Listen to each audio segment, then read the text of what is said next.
Так, так, так, так, так. Ну что ж. Здравствуйте. Дамы, господа, мальчики, девочки. Сегодня у нас видеоролик про экзорцизм. Если быть откровенным, это не совсем видеоролик, это целый фильм. Он идет 2,5 часа. И автор его Утопия Шоу. Ссылочку, кстати, я уже оставил на прекрасную Утопию и его команду внизу в описании. Привет, кстати, большой. Экзорцизм — это самая интересная тема для меня. Можно верить в мистику, можно не верить, но во всех абсолютно религиях по всему нашему земному шарику есть вещи, которые не могут объяснить никто.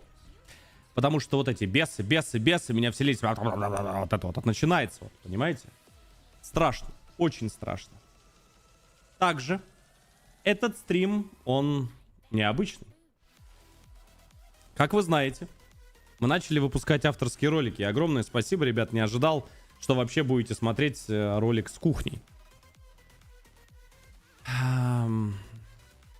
Да, мы в Беларусь слетали. Вам приятно. Мне тоже. Спасибо огромное за лайки. Кто не смотрел, обязательно гляньте. В этом месяце, буквально через 10 дней, мы летим к Асате. Асата Channel. Все его знают. На съемки. Первый за 8 лет ролик с автоконтентом. Коротко, максимально понятно, предельно ясно. В общем-то, мы к этому пришли. Это еще не все. Я понимаю, какой будет взрыв на автомотоконтенте. Как бы, ну, тут понятно. И у меня есть еще одно объявление. Я уже послезавтра еще раз улетаю в Беларусь.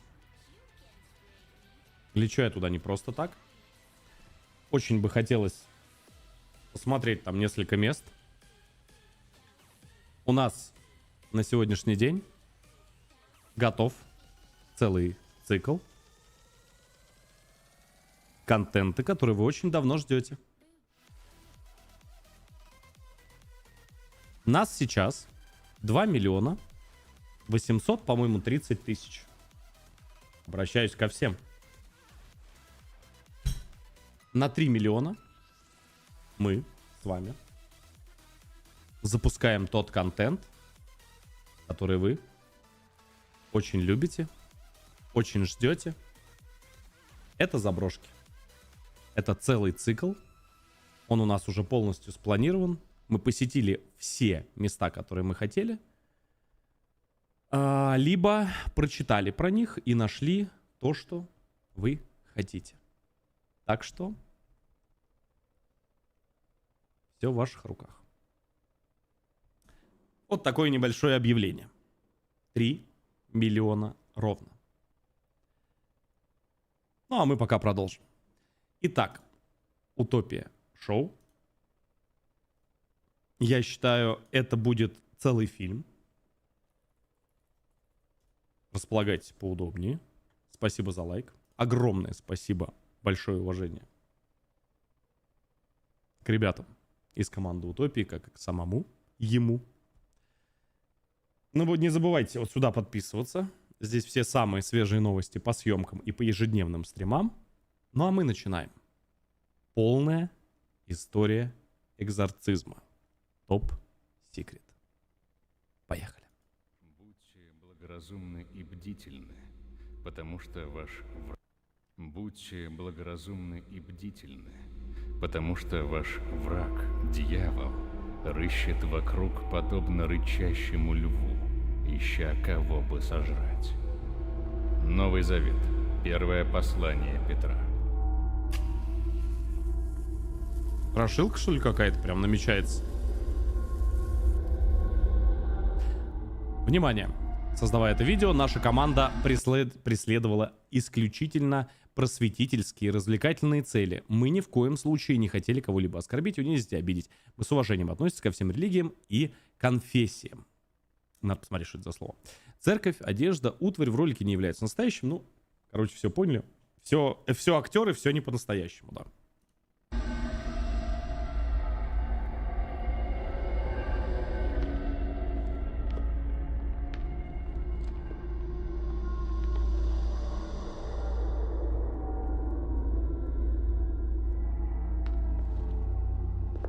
Падра! Ваше Пресвященство. Святой отец. Эмиль, Ну ты рад, что видел? ты Видел? пришел. Да, с твоего отъезда здесь многое изменилось.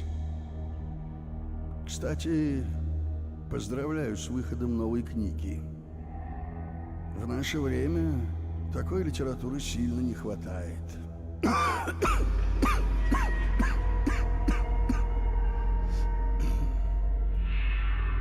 Вы ведь не просто так меня позвали. Нам нужна твоя помощь.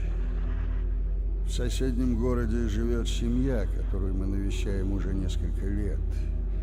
Их дочь, Мария, страдает от серьезных психологических проблем. Официально у нее диагностирована шизофрения, но есть детали в ее поведении, которые Шиза. заставляют нас задуматься о более необычных причинах. Вы знаете мое отношение к этому. О твоем скептицизме знают многие. И я уважаю твой подход к этим вопросам. Но пойми, Громче. А вот если вот так вот сделают в ролике? М? Ты тоже будешь говорить громче? Задумайся. история необычная. Не ты ли говорил, что существует вероятность? Я бы не стал торопиться. Прошу тебя. Твой опыт, твой критический взгляд Сделал немного погромче. могли бы помочь нам увидеть истину.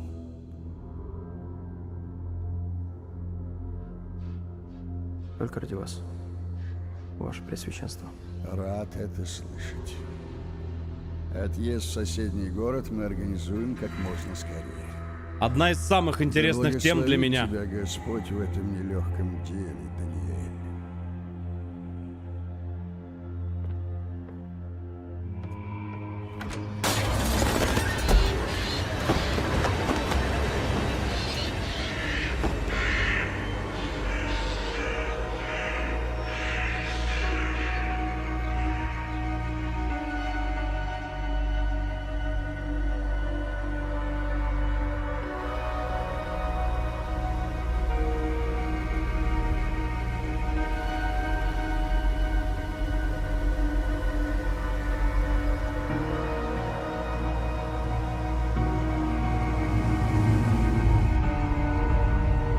Круто сделали.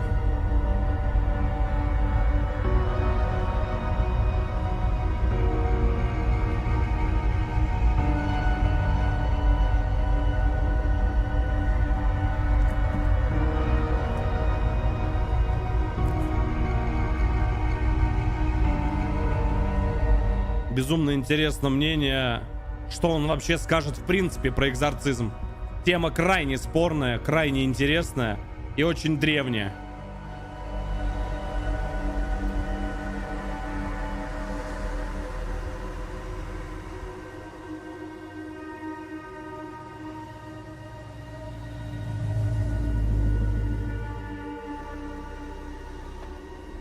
Но это фильм полноценный.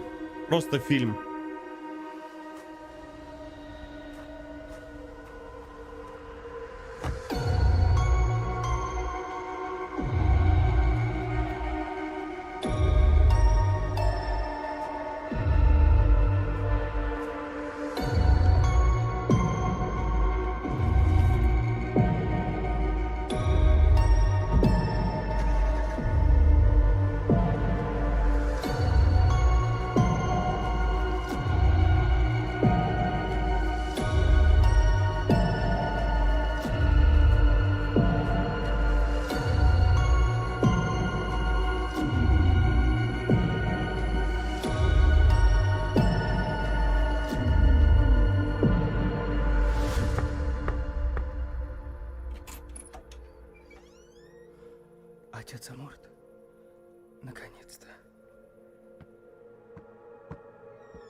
Девушка уже наверху. Я все подготовил. Им надо сериалы снимать. Как вас зовут? Без шуток. Томас Салливан. Отец Салливан. Сначала хочу встретиться с ней. 1 на 1. Да. Я вот на полном серьезе говорю, это мое вот мнение. Кто со мной солидарен, лайк. Им надо сериалы прям снимать. Могу я вас попросить? Можете принести наверх стакан воды? Через пару минут. Да, конечно.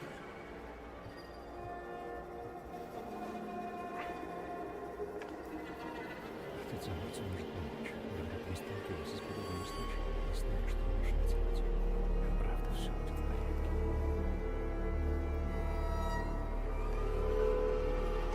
Святой воды. Мне нужно Жестко. кое-что проверить.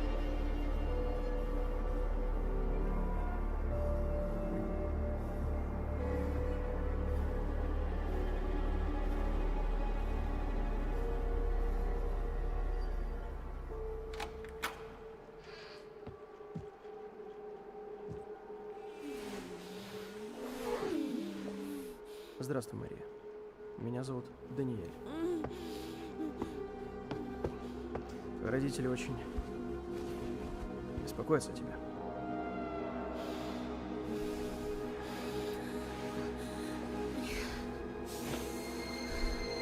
Очень Знаю. Я тут, чтобы помочь. Не переживай. я не знаю, что происходит. Что за... Дайте ей немного воды. Сабин, порядок наведите. А, он ей святой воды дал.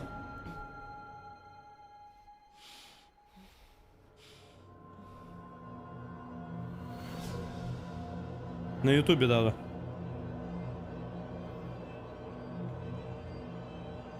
Отец Салливан. Слушай, мне кажется, в этой ситуации я бессилен. Могу я поговорить с ее семьей? Разумеется.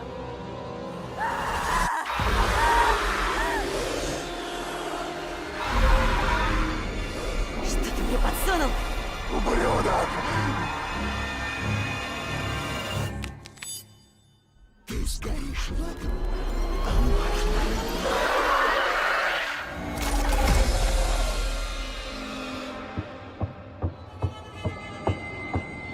Я тебя ждал.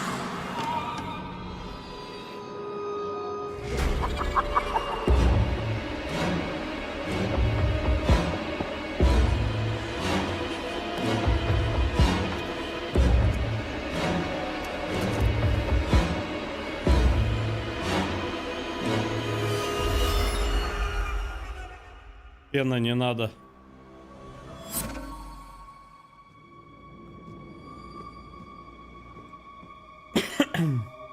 Жестко.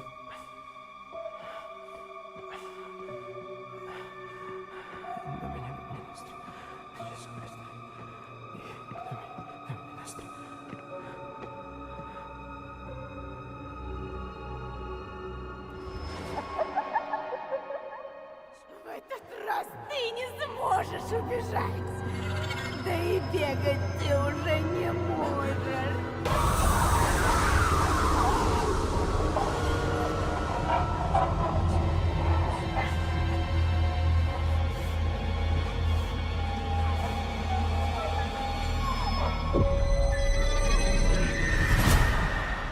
Конец близок.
Мое почтение. Только, как я и говорил в предыдущем ролике, только вперед. И я уверен, просто люди на фильмы выйдут и все. Это просто потрясающе. Очень круто. Попробуйте вспомнить момент, когда предмет, оставленный вами в одном месте, каким-то странным образом оказывался в другом. Каждый день такое? Задумайтесь о необычном поведении вашей кошки.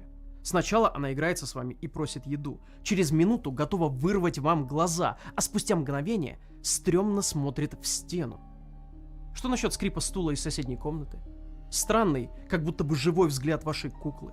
Собака крипово смотрит из коридора, когда у У вас меня кукол нет. нет собаки. Почему ваше настроение так непредсказуемо меняется? И на все эти вопросы есть только один правильный ответ. Одержимость демонами!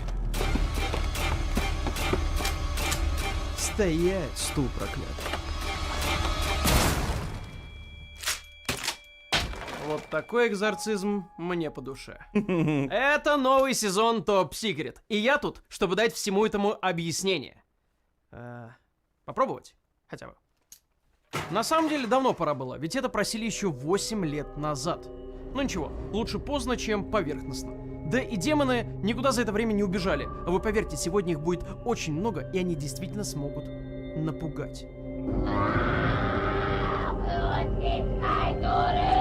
Это запись экзорцизма Аннелизы Михель, историю которой вы могли видеть в фильме «6 демонов» Эмили Роуз.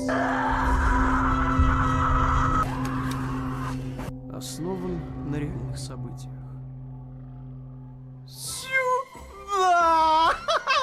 Казалось бы, этот фильм и история вокруг него уже самостоятельная тема. Берешь, снимаешь про это и выкладываешь. Но нет, вы даже на секунду не представляете, сколько всего тут замешано и почему дело Аннелизы играет тут совсем не главную роль. Приготовьтесь к настоящей жести. Наш, да.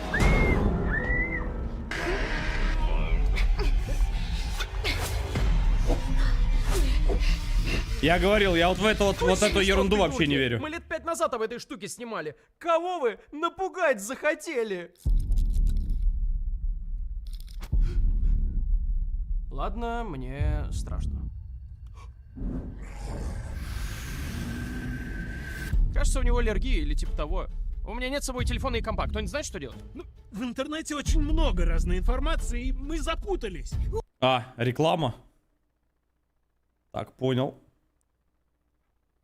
Чик. Наверное, как-то так. Наверное. Я сразу не догадался. Я читал об этом. Нейро — новый сервис Яндекса, который... Так. Сейчас, подождите. Мы не против рекламы. Мы не против. Опа. А реклама, как Идите говорится, за мной, если не двигатель. боитесь поменять мнение о религиозном ритуале, который может напугать каждого. Также вы узнаете, что такое эффект экзорциста и как в этом... Реклама. Главное, говорят, реклама, понимаешь? Мне каждый раз говорят: Алексей, у вас в первом закрепленном комментарии почти под всеми роликами реклама. Ну, вот вы, не разбираясь, вот так вот на меня каждый раз говорите. Я когда-нибудь вообще разве говорил про вот какую-то вот вообще рекламу на канале? Хоть раз вот было такое, чтобы я сказал, что, ребят, там переходите в первый закрепленный комментарий и так далее. Я не знаю, кто его туда кидает. Какая-то Сабина. Я понятия не имею. Понимаете? И то, что якобы вот на мне одежда, да, вот на которой что-то вот написано. Давайте посмотрим, что. Я читать просто по-английски не умею. Не пойму, что написано. Не понимаю. Что-то там, что-то вины, дальше ничего не понятно. Вот, но очень интересно, да. Но, говорят, кто по ссылке внизу переходит, регается, всегда благодарят. Не знаю, о чем речь. Я, ребят, английский не учил, я учил немецкий. Про какой-то фрибет, что это такое, я понятия не имею, так что ничего не знаю. Да, в первом закрепленном комментарии в чате там какая-то информация, я ничего не разбираюсь, ребят, извините, пожалуйста. Вот, так что давайте просто продолжать смотреть и не будем никакую рекламу вообще на канале делать, правильно? Согласитесь? Согласитесь. Все со мной согласны. Кто согласен, лайк. деле замешан Гитлер, Чарльз Мэнсон, Джеффри Даммер, Морган Фриман, Билли Миллиган и фильм 70-х. Кому выгоден страх перед дьяволом? И как так получилось, что одержимость связана с полетом на Луну? Как включить религиозность? Почему почти из всех вас уже изгоняли демонов? А демоны, между прочим, не обязательно означают что-то плохое. Вас ждет долгое приключение, начиная с истоков экзорцизма, заканчивая всеми значимыми историями и Вернемся к пугающими истокам. выводами. Может ли поп-культура влиять на религию? И что об этом ритуале думают настоящие священники? Одержимость, которую вы видели в фильмах, лишь верхушка айсберга. Реальность куда интереснее. И страшнее.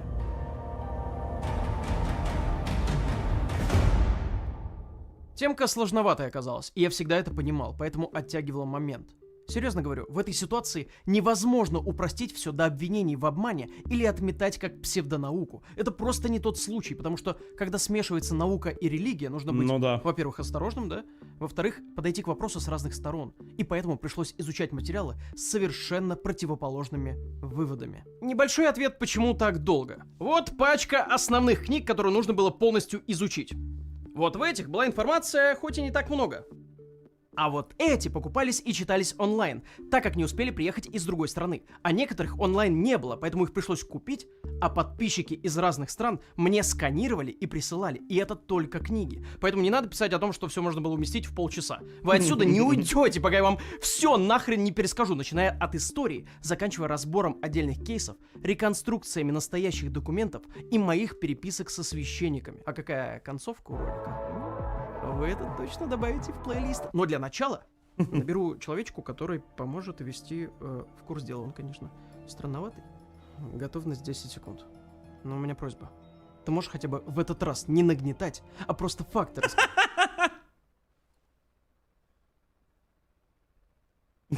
Он скинул. Экзорцизм. Религиозный обряд, направленный на изгнание злых духов или демонов из людей, животных, предметов или мест, которые считаются одержимыми. Это столкновение между физическим Очень старая миром и тема. паранормальным измерением, где человек вступает в борьбу с силами, которые невозможно увидеть, но можно задокументировать их влияние на окружающий мир.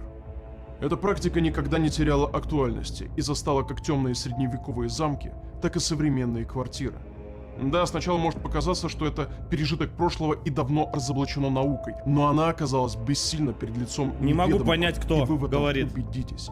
Это не просто рассказы из мифов и легенд, это реальность, с которой люди сталкивались на протяжении тысячелетий. Ведь как объяснить левитацию, речь задом наперед или речь на языках, которые люди знать не могли? Поэтому неудивительно, что этот эффектный способ изгнания демонов смог попасть в популярную культуру в виде фильмов, книг и песен. Мир гораздо сложнее и загадочнее, чем кажется на первый взгляд. Оглянитесь вокруг. Он уже давно под влиянием чего-то очень плохого. О, это... Я просто лампочку вкручивал. Забудьте, а то хуже будет. Вы можете относиться к одержимости демонами по-разному. Кто-то верит и боится этого. Кто-то не знает, во что верить. А кто-то ржет над этим и думает, что если он не верит, то этого не бывает, и все остальные придурки просто.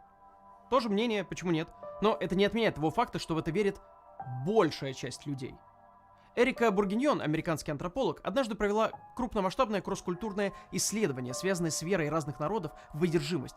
Из 488 обществ 77% из них так или иначе верят в одержимость.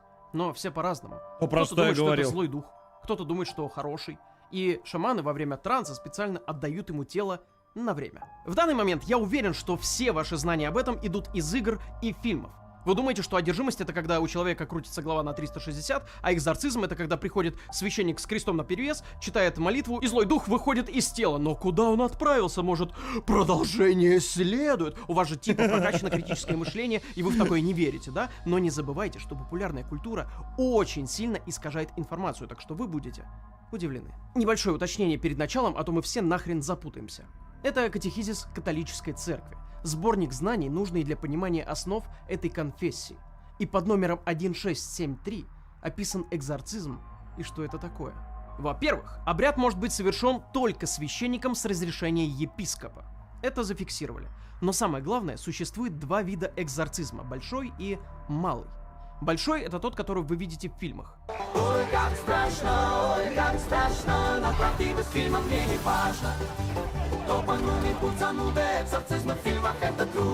Это все показано тупо и неправильно, но простим им такую оплошность. Но малый экзорцизм проводится во время крещения номер 1, 2, 3, 7.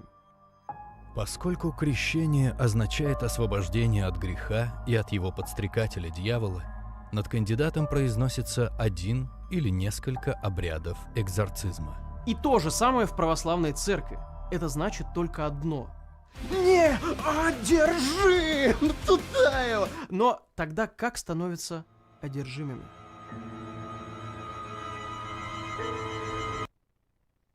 Что-то я сейчас задумался. Так. Ну, это первая прям пометочка, над которой я прям специально даже посмотрю. Что-то мне прям очень интересно стало. Вообще никогда не задумался на эту тему. Для начала давайте разберемся, что из себя представляет одержимость. Это так Так. называемое измененное состояние сознания. Не думайте, что это придумали специально для одержимости. На самом деле, это просто описание любого состояния, отличного от обычного, начиная от эпилептического припадка, заканчивая психоделическим путешествием после ужина грибами неизвестного происхождения. Когда ты одержим, то ты не можешь себя контролировать, то есть тебя контролирует что-то другое или кто-то другой. Многие считают, что вера в одержимость — это плод средневековых предрассудков или учений католической церкви, который часто мелькает в страшилках про экзорцизм. Ну, или из Библии, как пишут в интернете. Однако это лишь вершина айсберга. Все началось на заре цивилизации. Буквально. 4-е тысячелетие до нашей эры. На месте, где сейчас Да располагается Ирак, Турция, Кувейт и Сирия, находилась Месопотамия, Так. одна из колыбелей цивилизации. И кто бы вообще мог подумать, что тут началась история одержимости, а заодно и экзорцизма? Да, они всегда Да шли ладно. бок о бок. Было бы странно, если бы было Оттуда? иначе. Человек летает по комнате и матерится, а люди до изобретения экзорцизма такие... Пу-пу-пу-пу. В общем, в Месопотамии появляются шумеры. Древнее население, полное загадок и тайн, которое сделало огромный вклад в развитие человеческой цивилизации. До сих пор куча загадок отгадать не могут и даже понять половину вещей, которые оставила эта цивилизация. Там просто какое-то колоссальное количество всего, и причем то, что открыто в общих источниках, то, что можно найти, и то, что, мне кажется, вообще нельзя найти, этого еще больше того, что можно найти. Вот, поэтому, в принципе, наверное, все-таки не удивлен. Хотя удивился то, что на территории где-то... Хотя, да, там Месопотамия, наверное, где-то там и была. Одна из самых ранних форм письменности. Я клинопись. это любил изучать Первые в свое города с время. развитой инфраструктурой, законы, школы, астрономия и математика. Небольшой факт. В минуте 60 секунд, потому что шумеры так сказали. Ведь они изобрели 60-ричную систему счисления, модернизированную версию которой мы используем до сих пор. Это, к слову, о том, насколько они были крутыми и прорывными. И тут археологи натыкаются на множество глиняных клинописных табличек. Расшифровка была медленным и кропотливым процессом. Хотя... Почему была? Остается до сих пор, ведь расшифровано всего 10% найденных табличек. Археологи, конечно, ожидали, что увидят глиняные посты о жизни царей, может, пару слов о религии, но вряд ли кто-то там ожидал увидеть совет, как изгонять демона из одержимого человека. Там буквально практические советы, заклинания, ритуалы, описание симптомов и, что самое занимательное, это все вперемешку с торговлей и астрономией. В целом, делая скидку на их науку, можно понять их серьезное То есть это отношение как к повседневность паранормальному. была. Если что-то идет не так, то вы разгневали богов. Если тебе плохо, то демон виноват. Поэтому появились специальные люди, которые знают, что делают. Ну, или так думают. Асипу или... Подождите. То есть сегодня, когда... Почему я стрим перенес? То есть на 15 минут, кстати, извините, то, что стрим, да, вот пришлось перенести. То есть, когда сегодня мы играли с вами в Counter-Strike, да, кстати, можно по ссылочкам, да, переходить, не пропускать стримы. То есть изменение сознания человека. То есть вот в крайней катке моими тиммейтами, то есть мне нужно... Блин, точно, мне надо было провести этот экзорцизм, ребят. Мне нужно было обряд. Мне нужно было провести обряд. Как я не додумался, боже. Мне нужен был обряд, потому что сознание и мышление моих тиммейтов, то есть те, с кем я вместе играл, в одной команде они менялись, в них кто-то вселялся, и я не мог понять причину. Я говорю, может быть, я где-то согрешил, может быть, я где-то портал в ад открыл, я не знаю. Они повылезали, понимаете, они такие, они что-то говорят, а у меня, я чувствую, меня то так вот трясти начинает, и я не понимаю, то ли у меня приступ гнева, агрессии, негодования, либо еще что-то. Надо было мелком круг вокруг мышки нарисовать. Точно, точно. Все, это сегодня мы столкнулись наконец-то с этим вот, это мистика сегодня, да, произошла, когда мы 18-16, по-моему, проиграли, да, на вторых допах. Потрясающе, потрясающе. Надо обязательно, надо с собой чеснок брать. В следующий раз, когда на фейсит буду заходить, обязательно с собой нужно чеснок, святую воду и обязательно обряд. Обряд шумерский 100% надо проводить, потому что вот этот вот, который разговаривал, мне кажется, он время от времени разговаривал на каком-то древнем языке. У него такой, знаете, такой приятно писклявый голос. Он такой... Знаешь, какая-то... Ты не туда идешь, ты не туда идешь, не туда, ты не то делаешь, стой, остановись, остановись. Вот это вот, из него вылезал кто-то, да. Но мы не поддались, мы ему не поддались, да. Продолжаем. Вот, с мистикой столкнулись сегодня, представляешь? Ашипу. Так называли своего рода Кстати, за то, что он в конце написал, там уже обряды админы фейсита проводят, рассматривают сейчас его кандидатуру на отправку в ад, точнее в бан. Да, продолжаем. Там уже все, приняли в работу. ученых и медиков, но с подвохом. Эти люди умели плюс ко всему предсказывать будущее пациентов и изгонять демонов, в которых верили все вокруг. На этом изображении вы можете видеть амулет от демона, который использовался при изгнании. Фига себе, и спустя амулет. тысячи лет все еще остается фишкой, которую мы наблюдаем почти в каждом хорроре. Амулеты от нечистой силы. А этот артефакт, который сейчас находится в Лувре, называется «Адская табличка». И также являлась средством от демона по имени Ламашту. Вообще это женщина, и люди думали, что она ответственна за смерть детей и матерей. Но примечательно, что скорее всего на табличке мы видим, как первые экзорцисты проводят обряд. И это же подозрительно. У нас девушек просто очень много в последнее время на канале, в нашем телеграм-канале, я поэтому молчу. Вот у нас девушки не такие. Да. Напоминает современное представление об этом, разве нет? Также интересно, что были и добрые демоны, например, Пазузу. Ну, как добрый? Он могущественный и управлял разрушительными ветрами. Сложно сказать, какой у него был стиль жизни и знак зодиака, но суть в том, что его использовали, чтобы противостоять как раз демону Ламашту. Что, как говорится. Потом, где-то в первом тысячелетии до нашей эры, на территории современного Ирана появляется религия, о которой многие из вас точно не слышали, хотя она существует до сих пор – зороастризм. Изначально вся религия направлена на борьбу добра со злом, и в их мифологии есть дивы. Это такие злые духи, которые как бы говорят: пойдем-ка ты сделаешь что-нибудь плохое, а я подскажу как. Неприятные ребята, которые могли хитростью направлять людей на плохие поступки. Притянуть к одержимости можно, так как кто-то говорит, что они могли вселяться в людей. Но если так, то это очень не распространено. Смотрим дальше. Древняя Греция. Вера в сверхъестественных существ, которые влияли на людей. Демоны, проще говоря. Но вы же сейчас воспринимаете демонов как нечто плохое, да?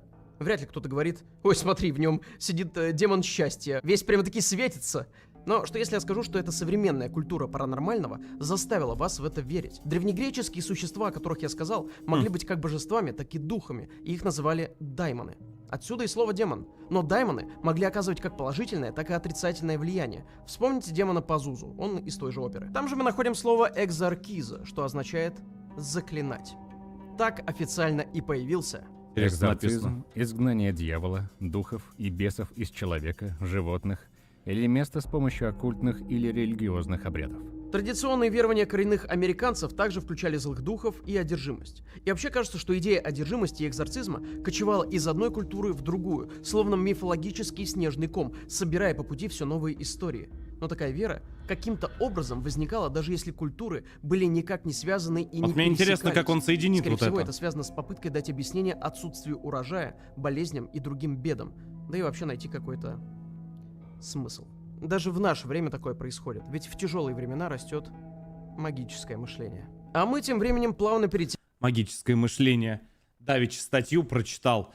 Сколько там, 5 или 6 миллиардов рублей потратили эти, с вот этого вот шоссе всемирно, да, известного, да, потратили на всяких гадалок, чародеев, на амулеты, на талисманы, на тотемы. Да, я когда услышал, у меня глаз задергался. Я говорю, сколько же там мамонтов-то живет, представляешь? И пошли, да, из них изгнали. Он говорит, ну надо обряд проводить обязательно на протяжении 2-3 лет, понимаешь? Да, там один отдал столько денег, сколько, наверное, у меня в городе, бюджет города моего родного. Да, но это не важно. Но обряд, сказали, когда его задерживали, этого шамана, сказали, обряд почти был доведен до конца, да. Да, нужно было еще там немного отслюнявить, еще там несколько десятков миллионов, и тогда бы точно все прошло, да. Я просто поражаюсь, причем вы смеетесь, но куча людей пользуются всякими, я понимаю, что это не имеет отношения, да, к теме топа, но в мистику, кто бы что там ни говорил, ой, да что ты мне рассказываешь вот это вот, что ты мне там рассказываешь за какую-то свою эту мистику, ха-ха, смотрите, по заброшкам бегает. Ты знаешь, сколько народу обращается к этим, к вот этим вот, которые, да, давай я тебе сейчас расклад сделаю, ага. Знаешь, сколько народу? Не знаешь? Никогда туда не обращайтесь. Да. Текаем в 1 век нашей эры. Появляется христианство, одна из крупнейших мировых религий. И как раз там уже с нулевой была вера в одержимость, духов, демонов и все то, что я перечислил раньше. Изменилась лишь форма, сама суть осталась. И многое из этого описано в без прикрас наиболее важном документе, связанном с этой религией – Библии.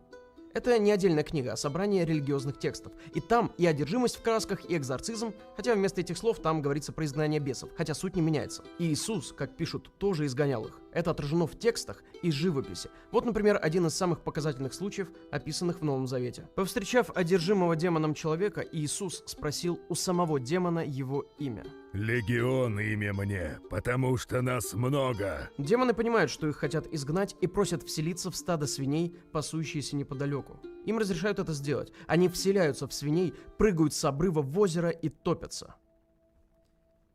Такие дела. Трактовок этих строчек много, и трактовать можно, правда, бесконечно. Но нас интересует сам факт описания изгнания. Также интересно, что отсылкой на это служит недавно вышедший фильм «Экзорцист Ватикана», где священник изгоняет вообще дьявола в бомбический свинью фильм. и тут же ее убивает. Слово за слово, люди все больше видят вокруг себя одержимых людей, пытаются изгонять демонов. В исламе вселяются джинны, у евреев дибук. Перечислять можно бесконечно, тут и там возникают истории одна евреев, лучше кстати, другой. не знал, как Появляются называется. знакомые нам симптомы в виде сумасшедшего смеха, криков, судорог, неизвестных Вот! Лишний раз! Лишнее подтверждение моих слов про катку в КС. Судороги у него были в голосе? Были. Посторонние звуки были. И он вот так вот, он постоянно вот так вот разговаривал. Вот так вот, да. Я еще одного человека знаю, который так общается. Мне кажется, я все-таки общаюсь с этим. Да, этот у нас вон есть вот один вот такой вот он. Время от времени очень смешные видеоролики делает, да, все очень смеемся, вообще просто всей палатой, да. Я понял, он мне послан в наказание. В наказание 100%. Надо ему позвонить, надо его изгнать. Да, надо его забайтить на что-нибудь вкусненькое, сладенькое, он очень любит. Я его время от времени там подкармливаю, да. Надо забайтить и ему кол в 5-ю точку. Да, в GTA 5 RP, естественно, осуждаем, YouTube, все это осуждаем. языков. В одной церкви монахинь выворачивала наизнанку, крутила их суставы и головы, как будто из них кто-то оригами складывает. Они матерились. В общем, классический голливудский набор страшилок. И самый пик этого карнавала приходится на позднее средневековье и раннее новое время. Изгоняли всех из всех. Пернул не в той тональности, одержим. Появилась тесная связь колдовства с одержимостью. Считалось, что ведьмы могли заслать в тебя какую-то сущность. Можно было тыкнуть пальцем на рандомного человека и сказать, он на меня одержимость наслал. И все. Суд. Бан. Смерть. Если думаете, что это шутка, то вы не знакомы с судом над ведьмами в Австрии и Швеции. Там как раз из-за указания пальцем были казнены сотни людей. Если бы у нас было бинго одержимости, то уже тогда мы бы все зачеркнули. Поверьте, с тех пор ничего нового не придумали. А в 1614 году вообще появляется ритуал изгнания. Там в средневековом стиле описывался дьявол, а экзорцисту предлагалось приказать демону выходить из тела. Обряд начинается с коллективного обращения к Богу, всем ангелам и святым. Он продолжается другими молитвами и отрывками из Библии. Экзорцист может окропить одержимого святой водой или прикоснуться к нему священным предметом, его палантином, распятием или какой-либо реликвией. Через нерегулярные промежутки времени он адресует свои вопросы демону. почему он овладел страдальцем, когда он намеревался уйти, как его звали. Далее следует команда экзорцистов. Демону, однажды названному по имени, приказывают оставить свою жертву и вернуться в ад, откуда он пришел. Примерно так это и происходит. Жутко, блин. И... Но мне кажется, это во всех фильмах, да, мы смотрим? Абсолютно во всех фильмах одно и то же, так что как-то так. Вот. Кстати, всем ребят напоминаю, да, добиваем 3 миллиона. Что для этого нужно сделать на канале, да? То есть вот, допустим, смотрите, я на топу подписан с оповещениями. То есть у многих подписка вот такая, у многих вот такая. Обязательно прожмите вот так вот, чтобы было оповещение все. У вас прям будут, вот она пишется, уведомления на этом канале включены. Да, обязательно подписывайтесь, не будьте в стороне. Да, давайте вместе объединимся и изгоним демона отсутствия развития. Да. И это правда очень частая история. Челяб. Дьявол был суперзвездой, его все боялись и изгоняли. Он давал концерты во всех точках земного шара. И тут, внезапно для всех, к началу 18 века процессов над ведьмами стало меньше. Я, говорит, нормально, Люди нет? были не так сильно уверены, что все это правда. И Лайк не наступает стоит. эпоха просвещения. Поставил. Да, мир стоял на пороге перемен, по большей части интеллектуальных и философских. Людям потребовались доказательства. А есть ли доказательства? А как это работает? У меня сейчас к 30-й минуте возник один вопрос. Вопрос очень простой, на который очень сложно будет найти ответ. Всегда меня это вот знаете, вот как бы оно меня коробит. Объясните мне, смотрите, существует куча стран, куча религий, ответвлений разных там и так далее и тому подобное. Так? Так. В наше время понятно. Набрали, позвонили, в интернете написали, распространили. Как во всех абсолютно религиях в то время, прям, да, там совсем старое-старое, там, я не знаю, там, совсем, да, вот там, волдовое время, когда люди не могли никак друг с другом общаться, каким образом сейчас до нас доходят сведения, стопроцентные, что плюс-минус у всех одно и то же. Как это происходит? Почему? Как?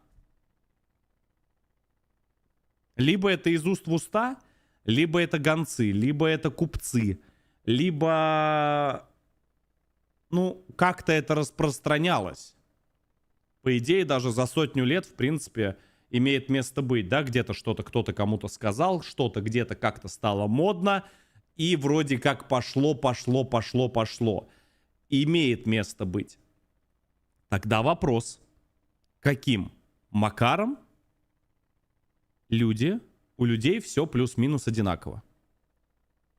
И если брать за фундамент, да, вот даже шумеров, там слишком однотипно и в одно время. Как с такой скоростью могло распространиться? В телеграм-канал. Heart and Sight, может быть, да, кстати.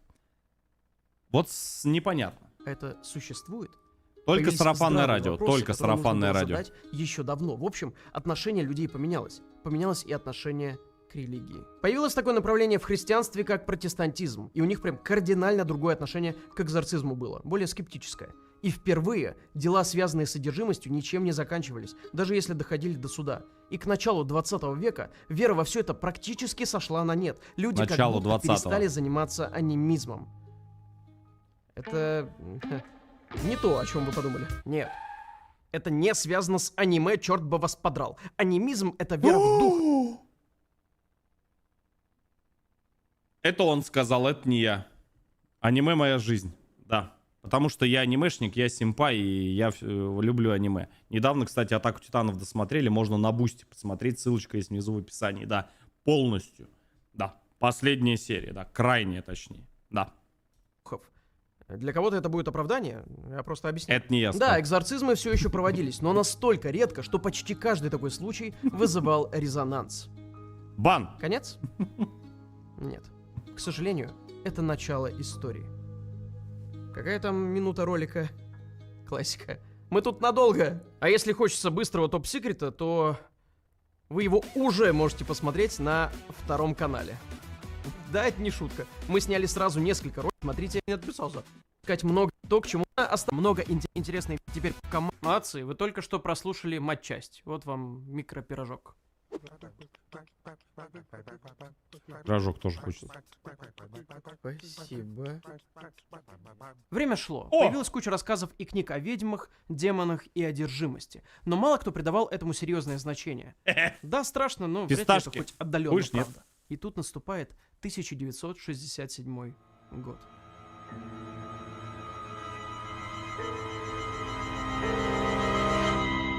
Писатель Айра Левин выпускает роман «Ребенок Розмари». По сути, обычный выдуманный мистический триллер, которых сейчас очень много. Мужчина с женщиной, покупка дома, странные соседи, странные сны. Ну, а в конце дефолт. твист, что тут замешано нечто очень паранормальное. Любой фильм ужасов в современном мире, но для 67 года это, поверьте, было что-то новенькое. Именно этому роману хотелось верить, он был подан как-то реалистично, что ли. И, разумеется, стал невероятным бестселлером. Но еще до его выхода режиссеры уже получали предложения по экранизации. Этого человека зовут Уильям Кассел. Он был изобретательным режиссером и продюсером низкобюджетных фильмов, таких как Малобюджетный «Тень», о трешняк. котором вы уже слышали в одном из прошлых роликов. И однажды ему на стол попадает сценарий, который поменяет мир навсегда. Внимание на экран. She gives me loving like I ain't ever had. Toss me to the curb like a dirty dish rag. Say, boy.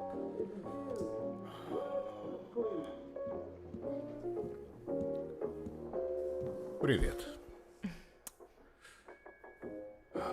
Леди Уэстхолм сидела на стуле. Кстати, она и убийца. Уильям. А это что такое? Какой же ты, говорит, конченый. Марвин Бёрд передал тебе. Он куда-то торопился и сказал, что перезвонит вечером. Ребенок Розмари. Это как на входе в кинотеатр встать и всем говорить, а вы знаете, чем фильм закончится?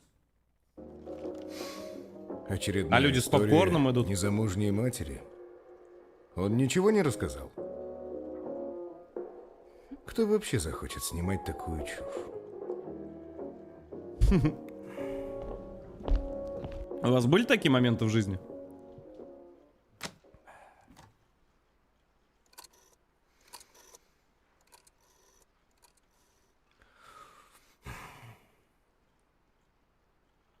Марвин, послушай. Ты прочитал?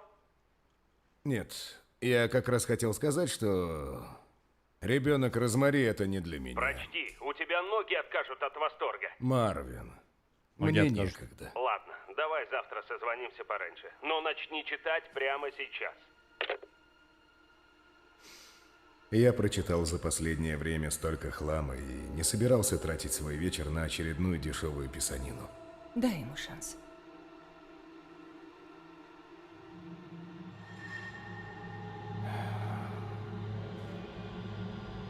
Я дам тебе шанс, Айра Левин. Попробуй меня удивить.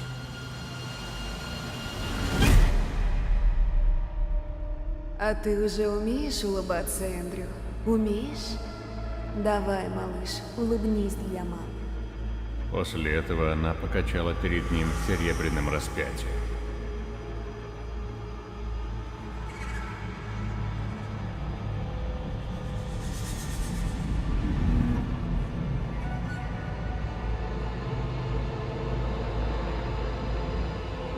Слава Эндрю! Крикнула Минни. Остальные в комнате подхватили. Слава Эндрю! Слава Розмари! Слава сатане! Сейчас призовете.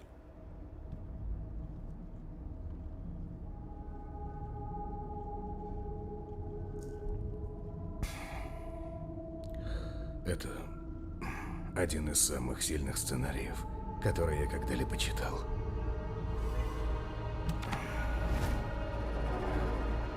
Это же какой фильм может получиться? Бери. Читай. Читай прямо сейчас. Даже если всю ночь придется не спать.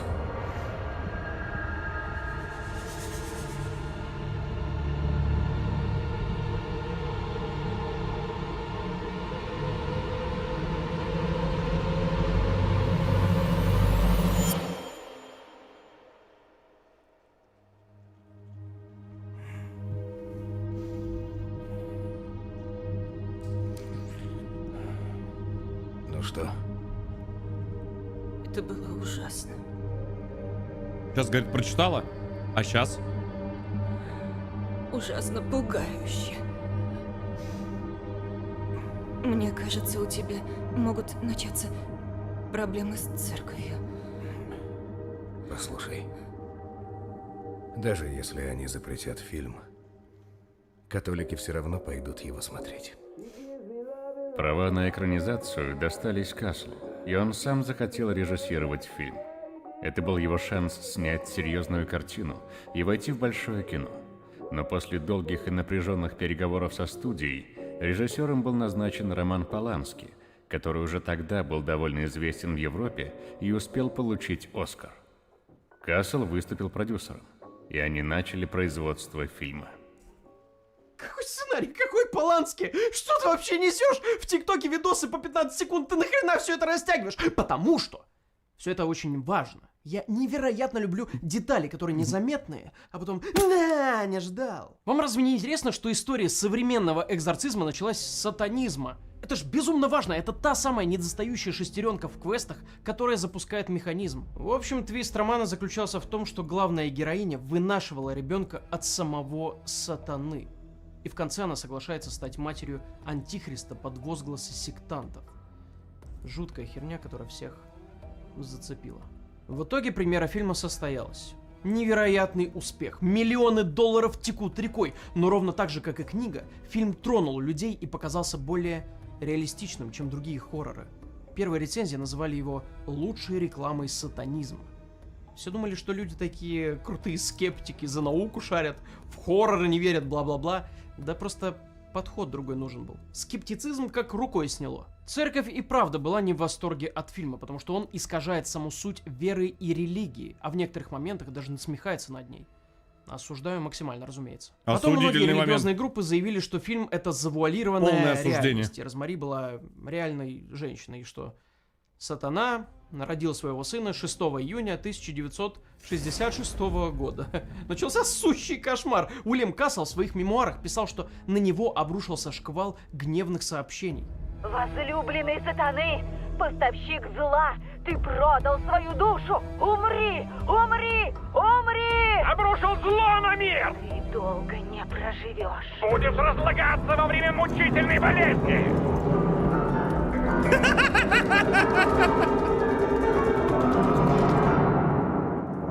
Подумаешь, у всех есть хейтеры, даже у самых, казалось бы, добрых людей на этой земле. Есть, кстати, термин, который очень редко применяют. Транстекстуальность. Явная или скрытая связь с текстом. Спасибо за лайки, ребят. По Добро сути, пожаловать. люди нашли скрытый смысл в обычном романе и фильме и начали сходить с ума. Но дело в том, что Кассел действительно серьезно заболевает сразу после выхода фильма. В хэллоуинскую ночь он потерял сознание. Его госпитализировали и провели операцию. Когда он очнулся, то узнал, что от травмы головы скончался Кшиштоф Комеда, композитор фильма. А через некоторое время происходит трагедия и у Романа Полански. Сейчас будет очень неожиданно, но это Чарльз Мэнсон. Преступник и основатель культа «Семья». Члены культа убивают беременную жену Полански, актрису Шерон Тейт. Это было чуть ли не самое громкое дело тех лет, что оставило огромный шрам и осело в поп-культуре. Наверняка многие, кто смотрел фильм «Однажды в Голливуде», не задумывались над тем, что это реальная история, просто концовка была совсем не такой. Культисты на самом деле убили 4 людей и Шерон, а затем ее же кровью расписали стены. И теперь представьте, как это выглядело для многих людей. Выходит фильм про оккультизм и сатанизм, связанный с беременностью. С ним происходят одни беды. Потом культисты убивают беременную на 9-м месяце жену Полански. Потом убивают еще и женщину, которую зовут Розмари. Слишком много совпадений. Потом Антон Лавей, основатель церкви сатаны, который существует до сих пор, утверждал, что был консультантом фильма. Все это похоже на чей-то больной план, и это появляется в прессе. Разумеется, люди придумали тесную связь, даже несмотря на то, что это просто череда совпадений, или просто неправда в случае с Антоном Лавеем. А мотив культистов был вообще с фильмом не связан. Да и заявление Кассела, что фильм проклят, скорее всего, очередной извращенный пиар в его стиле, ведь он так уже делал. Но людям сложно выкинуть из головы какой-то громкий заголовок. Границы между фильмами и реальной жизнью начали стираться, и демоны возвращаются в мир живых.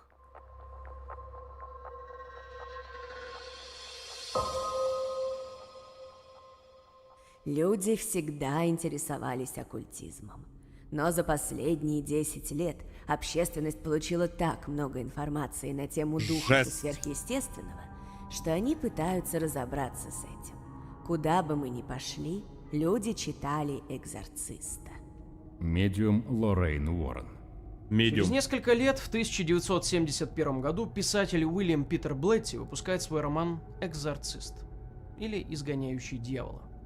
Он повествует об одержимости молодой девушки, которой не смогли помочь врачи и пришлось просить помощи у экзорциста, который избавляет ее от страданий. Вообще, некоторые считают, что это было неким ответом ребенку Розмари, так как Блетти консультировался со священниками, которые ребенка Розмари не любили и осуждали за то, что там дьявол, по сути, одержал победу. Они легко могли перевернуть восприятие людей и показать, что существует еще и добро, которое дьявола как раз изгоняет. Так или иначе, на волне заново возникшей популярности всей этой паранормальщины, экранизация была неизбежна и вышла в 1973 году. Вы смотрели этот кусок хоррора вообще? Хотя ладно, для своих лет годно было. Может, так вот Да сейчас нет, для тех удивлю, лет но нормально. с тех пор и по сей день он считается самым страшным хоррором в мире. 10 номинаций и 2 Оскара. Неплохое достижение, да? А когда он только вышел, то произвел эффект разорвавшейся бомбы. Во-первых, потому что еще до его выхода людей предупреждали, чтобы они на него не ходили, что это слишком страшно, опасно и неправильно. Что обычно люди делают в таких случаях? Идут. Не дослушивают предложения и уже стоят в километровой очереди в кинотеатры. Вы когда-нибудь видели настолько длинную очередь в кино в 8, мать его, утра? Это фантастический фильм. Было отвратительно. Было пугающе. Хочу проверить, не стошнит ли меня. Во-вторых, масло в огонь подлил папа Павел VI в 1972 году, когда подтвердил существование демонов и дьявола. Любой, кто оспаривает их существование, ставит себя вне библейских и церковных Не шутя, он учений. зарядил. Это перестало быть вопросом выбора. Должен верить и все. На самом деле, в рамках рекламной кампании фильма цитируется сам Папа Римский. Демонология, по его словам, является важной частью католической доктрины, которую следует изучить заново. В-третьих, это было что-то вроде испытания. Просидеть до конца и не умереть. Ведь люди были наслышаны, что фильм при производстве, так же как и ребенок Розмари, столкнулся с какой-то чертовщиной. Произошел пожар. 2 актеров погибли во время съемок. И что самое странное, они в фильме тоже умерли.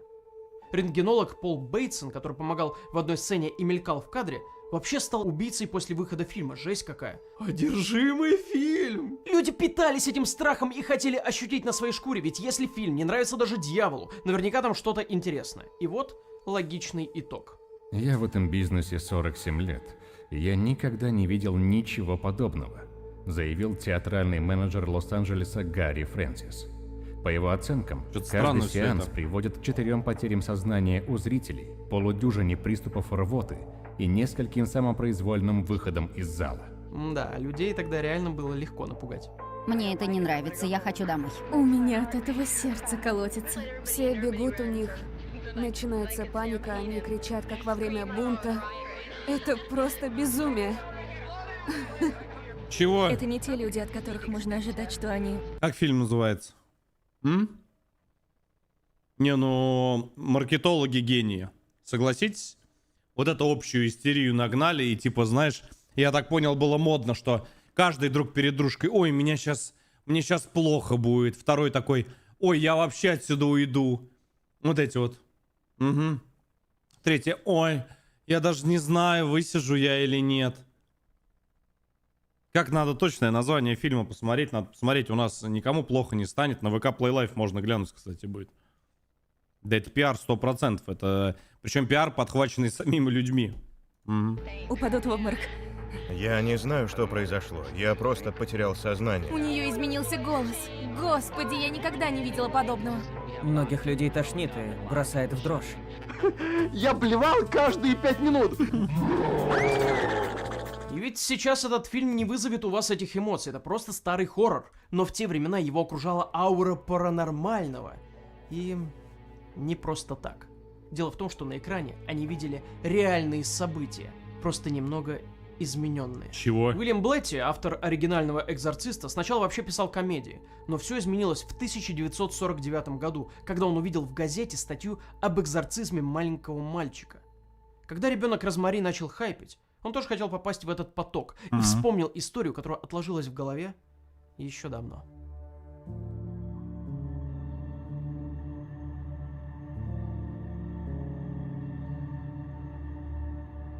В 1969 году, в начале июля, я снял хижину в лесу близ озера Таху и, наконец, приступил к работе над «Экзорцистом», которую долго откладывал. У меня не было ничего похожего на наброски, просто масса исследований по одержимости, несколько персонажей и реальная история, которую я давно знал. Есть одна очень интересная тема, вы поймете, к чему я сейчас это говорю. Она сопоставима вот с этими вот типами, которые там потом сходят с ума, еще и что-то. Короче, когда долгое время мы работали над тем или иным материалом, связанным с заброшками, то есть кто не знает, кто не понимает, как мы делали не делали постановы, мы не делали там какие-то, ну, такие вещи, мы именно изучали материал по тем или иным местам, пытались что-то найти, ездили там и так далее и тому подобное. То есть у нас команда целая этим занималась. И время от времени, ну, случаются какие-то такие вот, как сказать, ну, я ее называю рабочие моменты.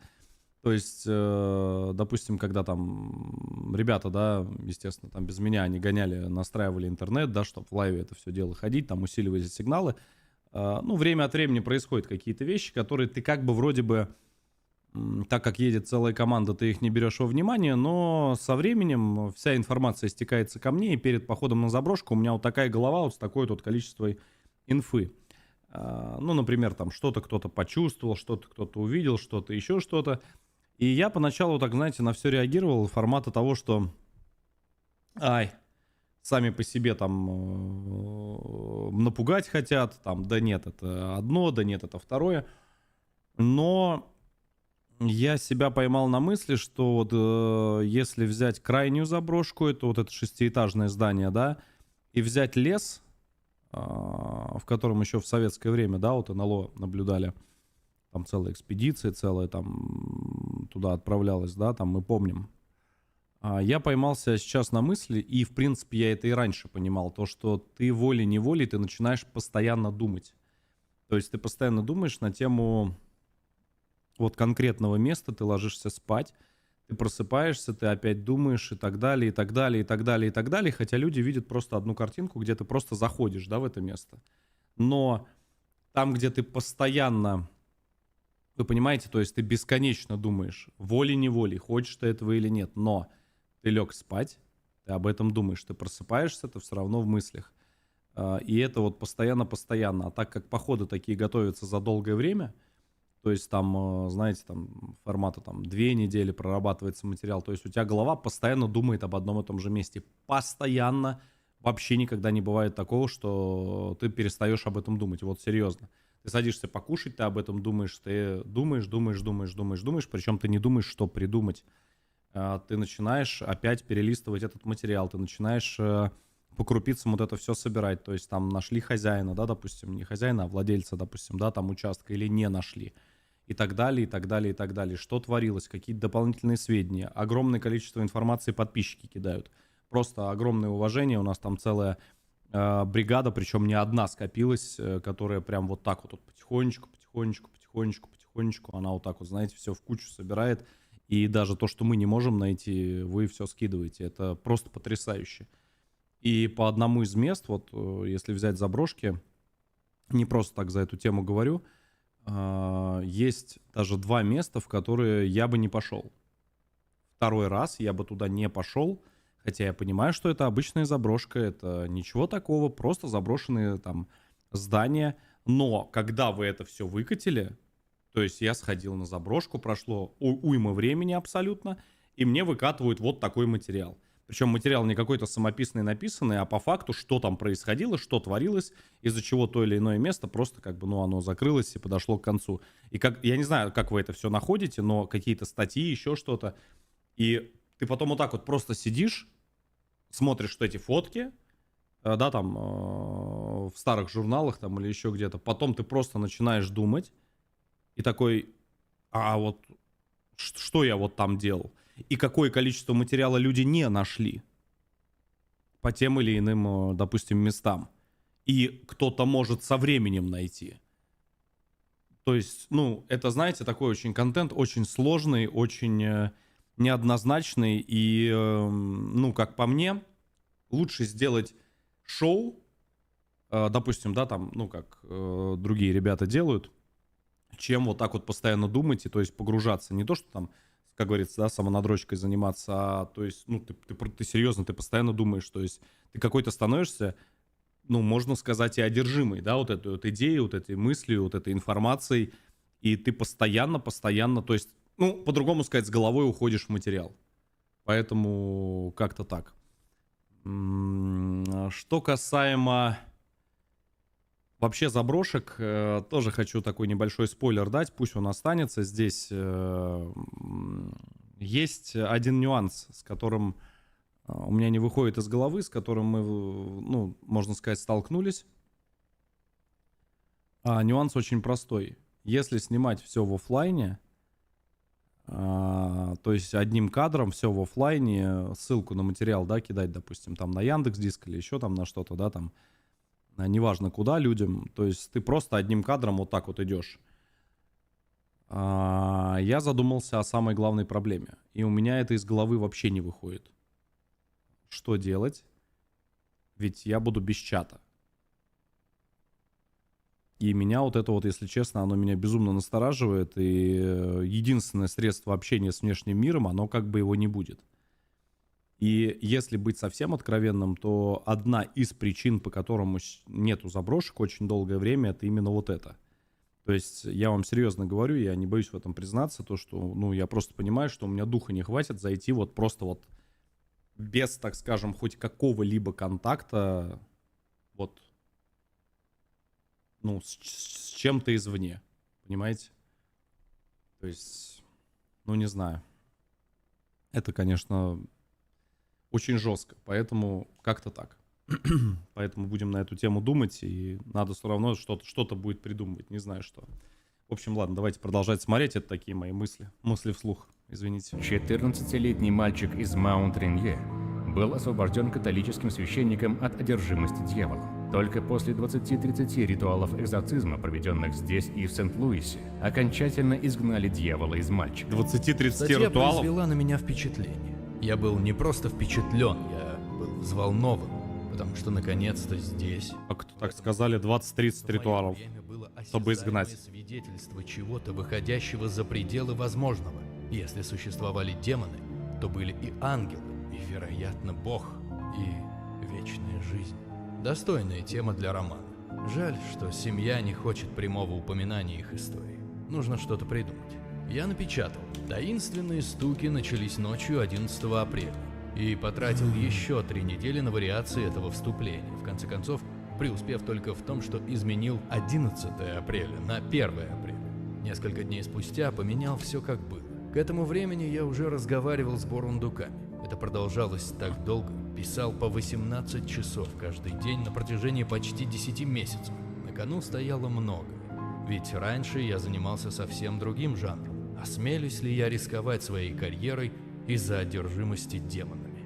Еще до экранизации книга стала бестселлером номер 1 и была продана 4 миллиона раз.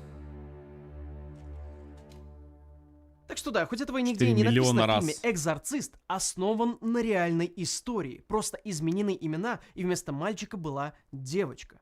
Это послужило рекламной кампанией в газетах, поэтому популярность фильма неудивительна. Ну тогда давайте разберем, что произошло на самом деле. Твой выход. Конец связи. Прием. За кадр.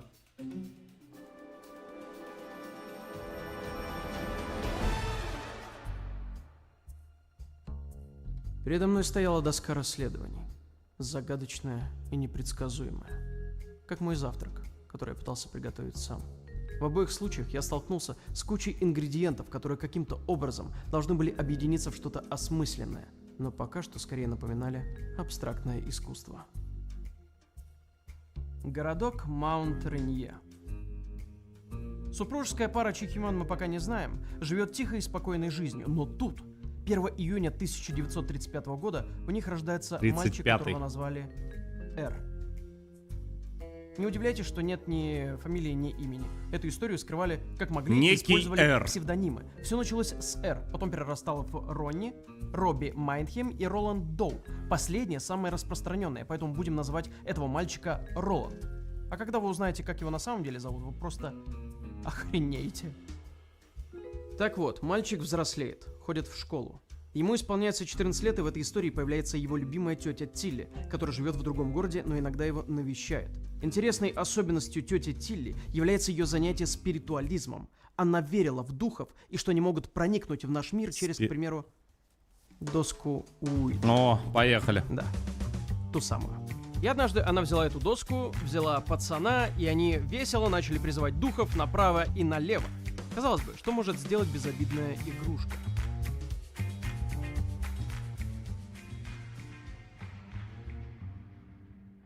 Через какое-то время тети не стало. Это был большой удар по Роланду, поэтому он часто запирался в своей комнате и сам практиковался с доской на протяжении многих часов. Возможно, он хотел с ней еще раз пообщаться. Но однажды, когда он был дома со своей бабушкой Анной и мамой, они начали слышать стук из стены. Тетя Тилли, это ты?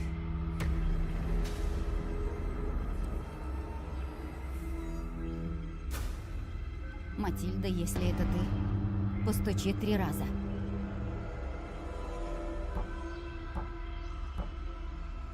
Канистру достал.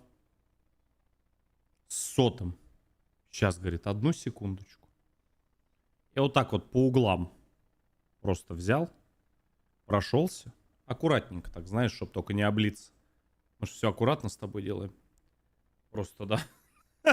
До выхода довел эту вот цепочечку, да. И вот так.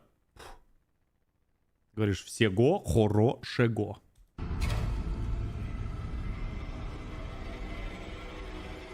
Что происходит? На теле мальчика по ночам начали появляться царапины, а вся семья слышала странные звуки по всему дому. Ух ты, прямо-таки фильм ужасов в реальной жизни.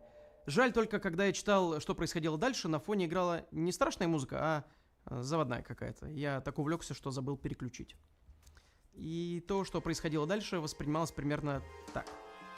Папе Роланда вообще было плевать. Он работал днем, а вечером спал. Если его сынок бегает по потолку, это его не волнует. Главное, чтобы люстру не трогал. Но мама и бабушка очень переживали, поэтому Чего? позвали пастора Лютера Шульца, который верит в паранормальщину. Он даже рот не успел открыть, как родители ему пожаловались, что им кажется, что сын одержим и виновата тетя с доской Уиджа. Преподобный такой: минуточку, и начал видеть везде летающие предметы. Не сильно так летающие, скорее падающие. И то только когда он отворачивался. А еще видел, как мальчик дергался, завернутый в одеяло на полу. Вызывайте экзорциста. А они кричали: нет, это крайняя мера, и повели к психиатру дважды. На 3-й прием он не явился. Скорее всего, из-за того, что в это время психиатрическая больница Мэриленда, где они жили, погрязла в скандалах из-за плохого содержания. Да и вообще, если у тебя в семье псих, то это позор на тот момент. Все-таки зовем экзорциста. Отцу все еще плевать на происходящее. В игру заходит отец Альберт Хьюз. Он сразу понял, что к чему. Говорение на разных языках, отметины на коже. Сатана.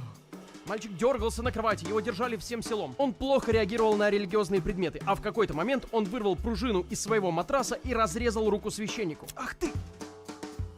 Негодяй. После этого он собрал вещи, убежал, впал в депрессию и даже в церковь не являлся. Тогда родители захотели переехать на время в другой город. И, о чудо, мальчик показал, что на его теле появилась надпись «Да, туда». Потом, через время, его спросили, когда нужно уехать. Он показал, что на его теле написано «Суббота». По мнению родителей и священников, это не мог нацарапать мальчик, так как надпись однажды появилась на спине, а как всем известно, никто и никогда еще не трогал свою спину. А еще мама постоянно за ним приглядывала. Когда они переехали,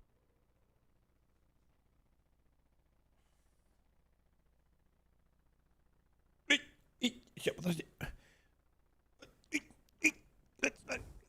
Видал? Потрогал. Сатана. в дело вступили 4 других священников. Мальчик плевался в них, писался в кровать и вонючий пукал. Точно происки дьявола. А еще он говорил низким голосом. Какой же низкий у меня голос. А однажды священник ударил в нос и сломал его. И на почти последнем экзорцизме он кричал: Он уходит!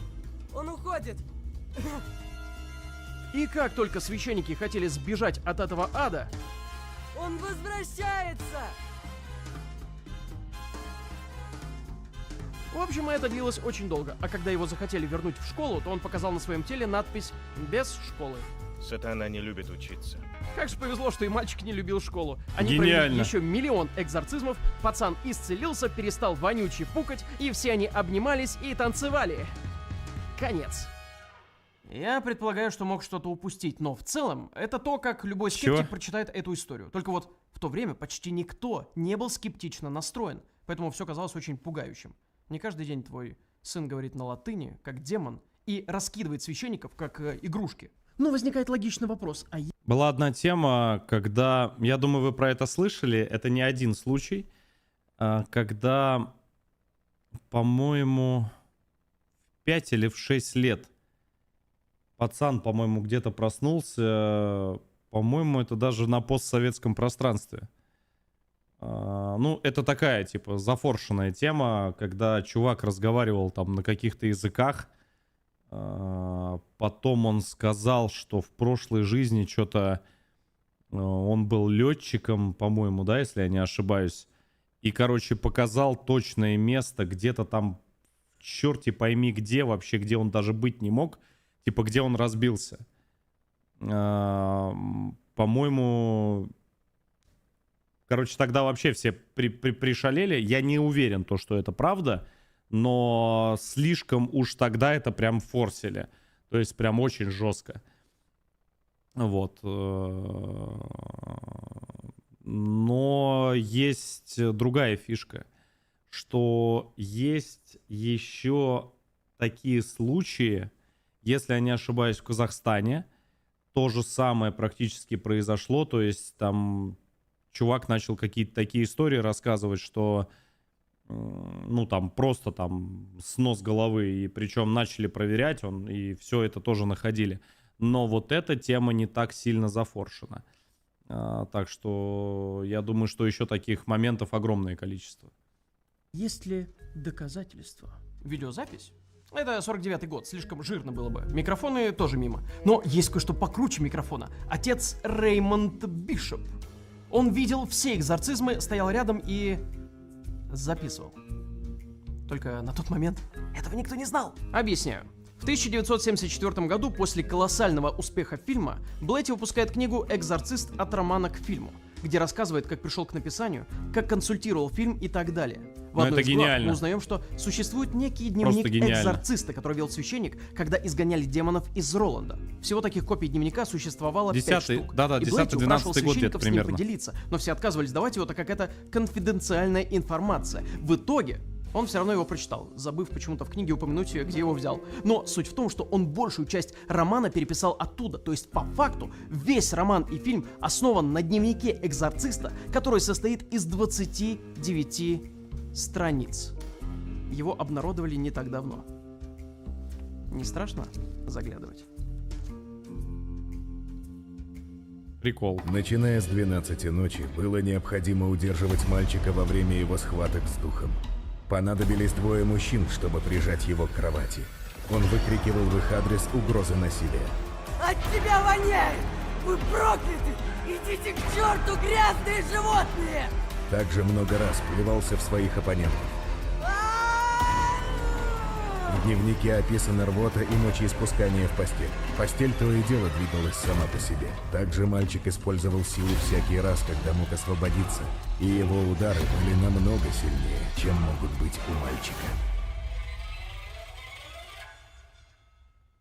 Вообще-то я сильно все смягчил. Если сами прочитаете, у вас глаза на лоб полезут. Да, это буквально пересказ фильма «Экзорцист». И немного не по себе, что в данном случае речь идет про настоящего ребенка. В итоге было проведено около 20-30 экзорцизмов, и мальчик, наконец, избавился от одержимости. Такой Странно. вот внезапный конец истории. Добро победило, и все стало хорошо, и все танцуют и не знают горя. Но тут в дело вступают газеты. 20 августа Поехали. 1949 года в газете Пошла «Вашингтон желтая Пост» пресса. появляется статья. Повторный ритуал экзорцизма. Священник освобождает мальчика из Маунт-Ринге. Кто-то из священников все-таки проболтался, и по штатам пошел слушок, что демоны возвращаются. И не только они. Казалось бы, при чем тут пришельцы?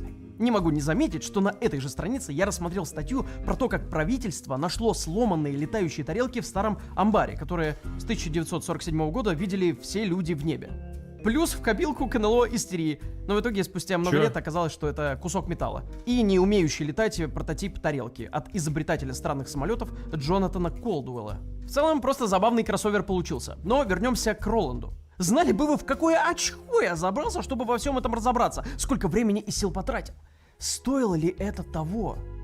Разумеется, нет. Начнем.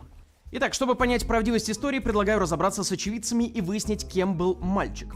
Новость была в 49-м. Все побухтели, потом начали забывать. Затем выходит книга, потом фильм.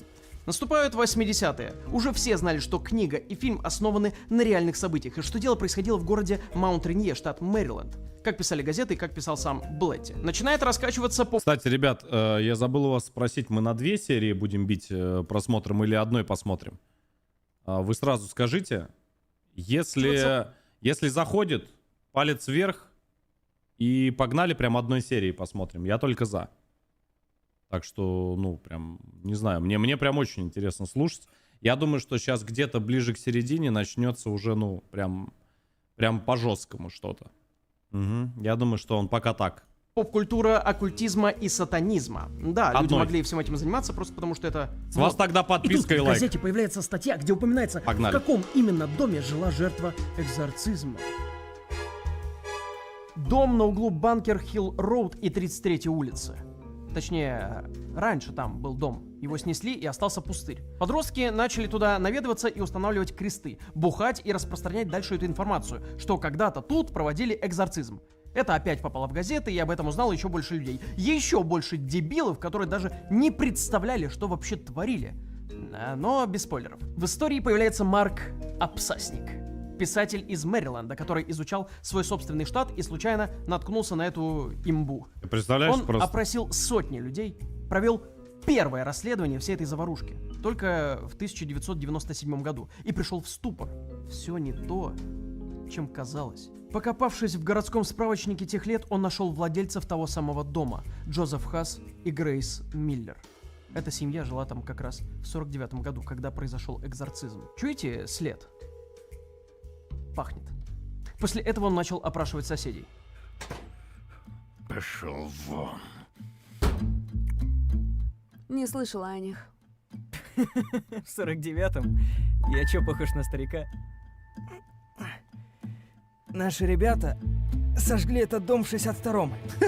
Город хотел избавиться от него. Вот они и практиковались на нем.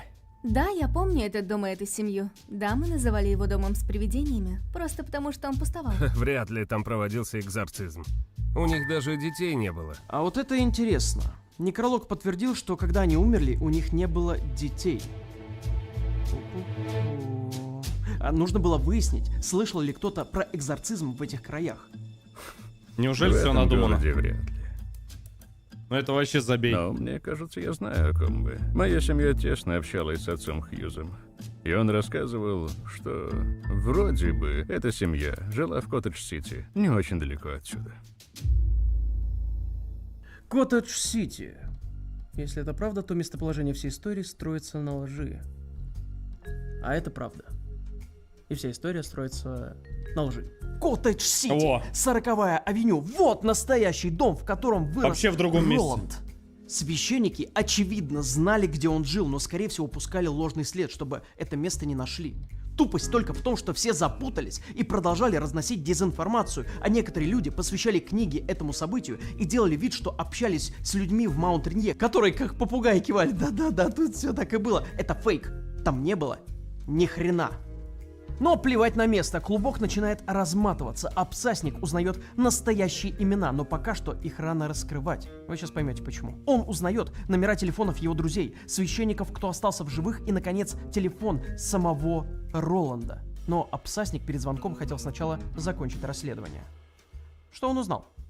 Во-первых, отец Бишоп начал вести дневник с середины всей истории. А начало он просто записывал со слов очевидцев и подавал это как факт. Например, нет подтверждения одному из самых запоминающихся моментов, а именно, как мальчик сильно порезал руку отцу Хьюзу, что тот аж на людях перестал появляться. Но все люди, которые его помнят, не верят в это, так как не видели раны и чтобы он когда-то ходил без настроения или не являлся в церковь. Более того, он был в то время еще и учителем физкультуры и бейсбольным тренером, и никто не видел ничего необычного. Да и согласитесь, странно писать в колонках газеты каждый его шаг по типу «Отец Хьюз пошел на ужин кому-то», «Отец Хьюз провел пикник», и не упомянуть такое важное событие. Город слишком маленький.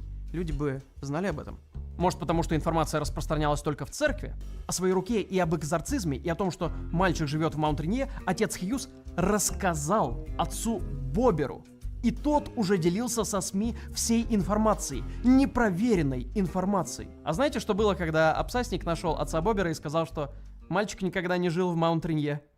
А меня там не было. Я просто передавал то, что мне сказал Хьюз. Меня там не было, но я слышал, что у Утопия Шоу есть бусти, где много дополнительного контента и что им нужна поддержка.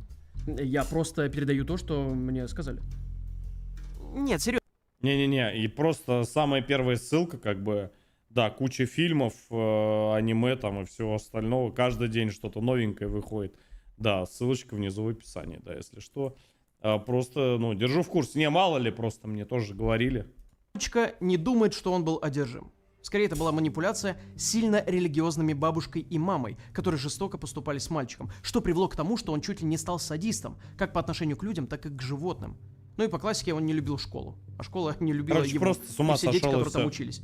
Еще его друг видел, как тот незаметно трясет парту в школе, чтобы побесить учителей, что перерастает в итоге в первое проявление дьявола. Да и вообще, мальчик с ранних лет был подонком, и другом его было сложно назвать. И тяжелая артиллерия. А что об этом думают люди, которые и проводили экзорцизм? Единственным живым на момент расследования священником, который присутствовал при самом экзорцизме, был отец Уолтер Халлоран, который ответил на некоторые вопросы абсасника по телефону. Что интересно он наговорил? Вы можете сейчас официально сообщить, был ли одержим мальчик по-настоящему? Нет, я не могу сделать это официально. Я никогда не делал абсолютных заявлений о таких вещах, Съехал. потому что не чувствовал, что обладаю достаточной квалификацией. Я не изучал эти феномены и тому подобные вещи. Не изучал, но проводил экзорцизм? Потрясающе. Интересно. Но в подтверждение этой версии служит тот факт, что ни разу не было ни одного официального заявления, которое бы говорило, что случай реальный. Более того, священники отказывались признавать даже в интервью, что это была одержимость, ссылаясь на недостаточную компетентность. Говорил ли мальчик на каких-либо языках, кроме английского? Латынь. Как вы думаете, он сам ее понимал? Я думаю, он подражал нам. Были ли какие-нибудь изменения в голосе мальчика? Не особо. А отметины на коже? Насколько я помню, он не делал их сам. Там были надписи и цифры? Сложно сказать. А вы проверяли его ногти? Нет. Какая тупость. Как там в поговорке говорилось? Один непроверенный ноготь может изменить будущее. А может и не так говорилось. Неважно. Приготовьтесь к самому большому в мире разоблачению. А что насчет двигающейся кровати? Ну, как и многие кровати в то время, она была на колесиках. На колесиках! Я когда услышал, чуть не обоссался со смеху. Прям как и мальчик тот во время припадков. А, стойте. Халлоран сказал, что и этого тоже не было. И нет, он не один такой нетакусик. Священник Уильям Ван Ру, который тоже там был, однажды случайно увидел, как мальчик царапает все это сам. В итоге епископ, который проводил проверку, пришел к выводу, что нифига мальчик не одержим. Да и все его приколы с мебелью и стуком можно объяснить. Как же так? Оказывается, все паранормальные события происходили гений. только вокруг мальчика. Они не Просто выходили за гений. рамки возможного. Да и вообще никто ему не верил. Интересно, как это говно вообще могло породить хоть какие-то реальные события? Когда расследование подходило к концу, Марк Абсасник созвонился с легендой по телефону. Это вообще просто Ему ответил забей. мужчина, который сказал, что и правда все детство жил в Коттедж-Сити. Но после упоминания фильма «Экзорцист» был очень встревожен, что его беспокоит по этому вопросу. Сказал, что с его стороны не будет никакой помощи, и чтобы ему больше не звонили. Этому можно не верить, разумеется. Тем не менее, Обсасник — единственный человек, который смог вычислить настоящее местоположение мальчика и провести большое расследование. Более того, все это вышло на страницах журналов и заморочился он книги. конкретно. И люди, у которых брали интервью, те же самые священники, уже давно могли бы опровергнуть якобы свои слова, чтобы не потерять репутацию. Но этого не произошло. Наоборот, последовало все больше подтверждений. Вообще, Обсасник молодец. Он изначально знал настоящее имя и фамилию, но из уважения к личному пространству не стал раскрывать всех карт, а скрыл личность за еще одним псевдонимом — Роб Доу. На самом деле, он запустил цепочку событий. Люди знали город, дом. Они начали поднимать архивы, и пазл начал складываться. И через несколько лет все заинтересованные узнали, что мать и отец — Адел и Эдвин Ханкелеры. А того самого одержимого мальчика звали не Роланд, а Рональд!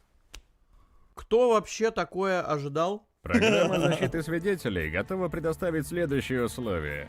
Теперь вы живете не на подозрительной улице дом 6, а на подозрительной улице дом 4. О, удобно. Вас теперь зовут не Билл, а Билл, ударение на второе «Л». Понял. И также мы заменили отпечатки пальцев. У вас на Не ногах. догадаться. Спасибо большое всем за профессионализм. Новая жизнь, я иду. Вот так.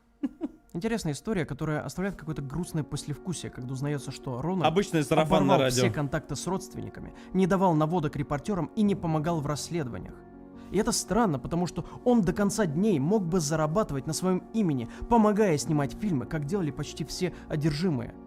Но, как говорят, Рональд Ханкелер очень переживал, если кто-то узнавал о его истории. Может, потому что детские мракобесные истории не особо мэчатся с его настоящей работой в НАСА. Да, он даже является соавтором патента на вспененный керамический огнеупорный изоляционный материал и, скорее всего, помог НАСА с миссиями Аполлон. Вы вряд ли ожидали, что одержимость будет связана с космосом. Интересно. А дьявол вообще в курсе, что такое космос? Расследование делает просто макулатурой книги об этом деле, а документалки просто набором картинок, ведь в каждом из случаев за основу взят фейковый город, фейковые соседи и фейковые истории. А еще я поржал, что в фильме, основанном на этой истории, демон Пазузу виноват, и он плохой. Демон? Да. Плохой? Возможно, ведь управлял разрушительными ветрами, но изначально-то использовался как защитник от других злых духов, и его головы даже Как это вообще возможно? от болезни. И только потом из него начали делать антагониста. Короче говоря, дело закрыто. Жаль, что его расследовали... И вот это все, вот это вот слухи, сплетни. Кто-то что-то придумал, кто-то что-то вкинул. Эти побежали какие-то пацанва кресты там ставить. Представляешь, на пустыре там люди, наверное, с ума сходили, кто рядом живет. Представляешь, какая-то истерия была, и все туда бегут, все туда щемятся, просто все, кому не лень.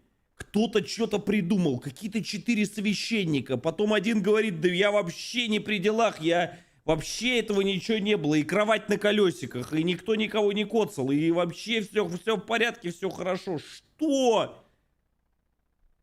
Что вообще у вас здесь происходит? Уже до меня. Спасибо за это приключение, но надо лететь на дело всей моей жизни. Вот там-то я наконец разгадаю загадку Aviasales. Сервиса Тони там... Был еще документальный фильм «Во власти зла» об этой истории, который уже мог пролить свет на все произошедшее. История Робби до сих пор не дает покоя жителям Маунт Рейнья. Да я тебе лицо разобью! Снято Discovery. А кто удивлен? Лично для меня это уже стало синонимом мракобесия. Нет, там, конечно, есть клевые передачи, но когда речь касается чего-то неизведанного или паранормального, то это какая-то подлива, если честно. Ну, видишь ты очередную историю про призраков. Ну, просто возьми, да? И не трогай. Хотя закончить мы могли уже после упоминания доски Уиджа. На сайте с католическими вопросами есть один про Уиджа, и ответ от священников просто поражает воображение. Да, это точно опасно, даже если вы в это не верите. Это оккультная практика призыва злых духов, а мы осуждаем весь оккультизм. Только вот с точки зрения истории, это игрушка. А с точки зрения науки, это игрушка, не вызывающая демонов. Хватит уже это везде форсить.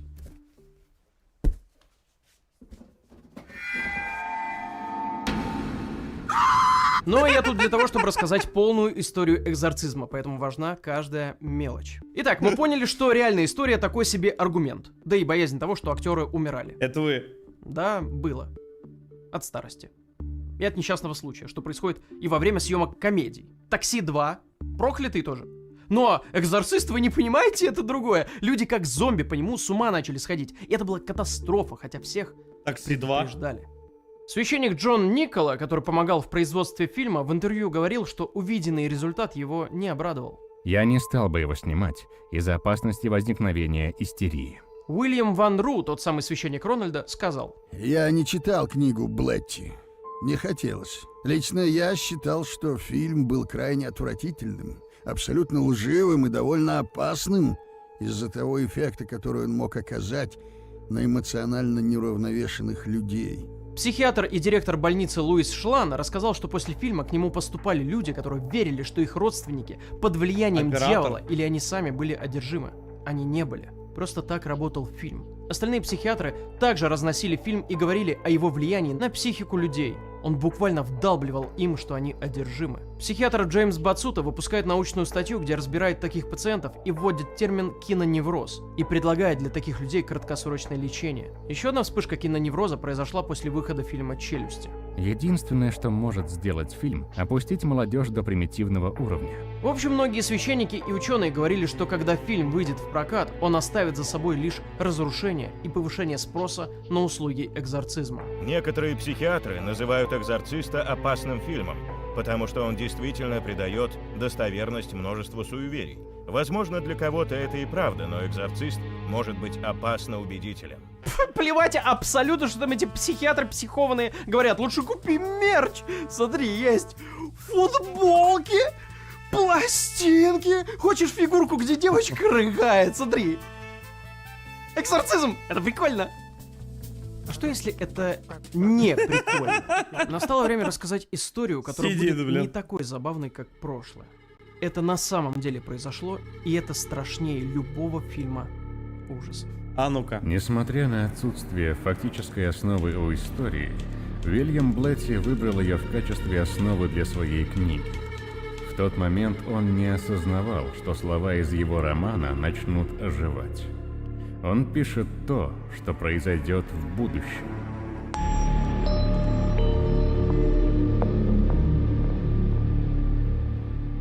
Германия, 1952 год. В католической семье Михель появилась на свет девочка по имени Аннелиза, отличавшаяся от своих трех сестер слабым здоровьем. Еще в детстве она переболела корью, свинкой и скарлатиной, к тому же страдала от недостаточного веса. Начав учебу в школе, Аннелиза проявила себя как отличница, особенно выделяясь в знаниях латыни. Однако у нее не было альтернативы. Родительская строгость ограничивала каждый аспект жизни девочек, начиная от подбора одежды, заканчивая запретом на общение с подругами, у которых были братья. Даже мысль о разговорах о мальчиках казалась неприемлемой. В центре внимания всегда должна быть семья, образование и религиозные убеждения. Кстати, насчет последнего. Йозеф Михель, отец девочки, был ветераном Второй мировой войны и чудом выжил на фронте. Он любил делиться военными воспоминаниями с дочерью, особенно историей, в которой, потеряв в снегу свои сапоги, он молился о помощи и вскоре нашел другую пару. Кто-то подумает, что это обычное дело, кто-то, что это выдумка или преувеличение, а кто-то подумает, что это божественная помощь. Аннелиза как раз была из таких. Этот рассказ стал для нее одним из самых любимых, и она не уставала просить отца поведать его снова. Не думайте, что я забиваю эфирное время, вы еще поймете, почему это важно было знать. Время шло. Аннелизе исполняется 16 лет, и находясь в школе, у нее впервые происходит это.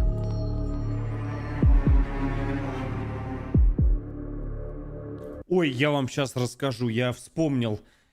Ой, вы знаете, значит, вы меня поправьте, если что, да, там в комментариях, либо в чате. Вот сейчас в 9 классе пишут, что там, ОГЭ, да, по-моему, ОГЭ называется. Значит, а в 11 ЕГЭ, да? Да. И вот вы знаете, у меня так получилось, что я в 2004 школу-то 11 классов, значит, финишировал, да, у нас еще было, дай бог им всем здоровьем, сочинение. Сочинение. Ты понимаешь, что такое вообще сочинение? сейчас все жалуются на эти тесты. Понимаете, тесты — это где есть варианты ответа. Знаете, как мы приходили на экзамен? Ты меня спросишь, при чем здесь видос с утопией? Я тебя сейчас спрошу, я тебе отвечу на вопрос. Да. Я шел, понимаешь, я пришел, мне говорят, у меня тема вопроса была что-то там про Пушкина, про какое-то произведение. Раскройте, типа, смысл общения двух вот этого и вот того персонажа со стороны там третьего. Как вы считаете, как... Я, понимаете, я понимаю, что меня сейчас начнет вот так вот клашматить, потому что если сейчас я какой-нибудь, я не знаю, какой человек нормальный, здравый сможет сам написать вот это вот?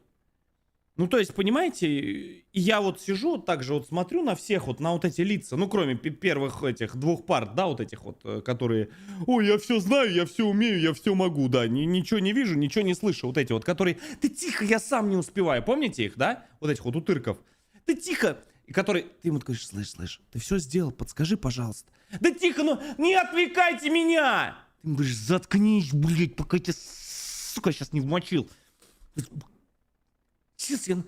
Ты тихо, я сам ничего не знаю.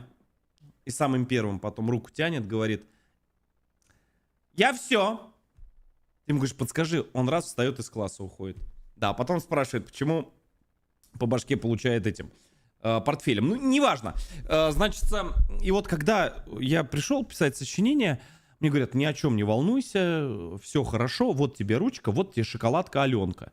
Я говорю, а зачем шоколадка? Они мне говорят, ну, как бы клетки попадает там, что там, глютен или что там, от шоколада, короче, начинают извилины крутиться, вертеться, вот, и ты становишься умным, и ты, типа, можешь вспомнить. Я говорю, это все очень классно, очень все здорово. Я говорю, мама, подскажи, пожалуйста. Я говорю, а как можно вспомнить то, что ты не знаешь? Я говорю, как? Ну как? Вот.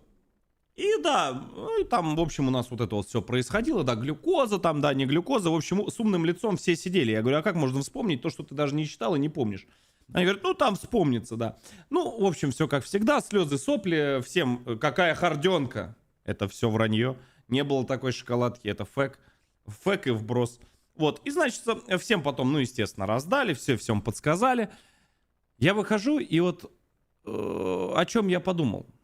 Мне кажется, это все-таки происки Люцифера. Да, как минимум, или сатаны. Вот объясните мне, глупому. Мы когда все вместе общались на последнем звонке, я говорю, ребята, а кто сам вот написал? Ну, эту тему просто подняли непроизвольно. Я говорю, кто-нибудь, ну, начал сам писать. Понимаете, вот класс 30 человек. 4 человека. Они говорят, ну, мы сами написали, потому что они всю жизнь учились, они больше, кроме книжек, ничего не видели. Вообще ничего. То есть, ну, я задался вопросом, я говорю, подождите, то есть я читал всю школьную программу с 8 по 11 класс. Всю. То есть...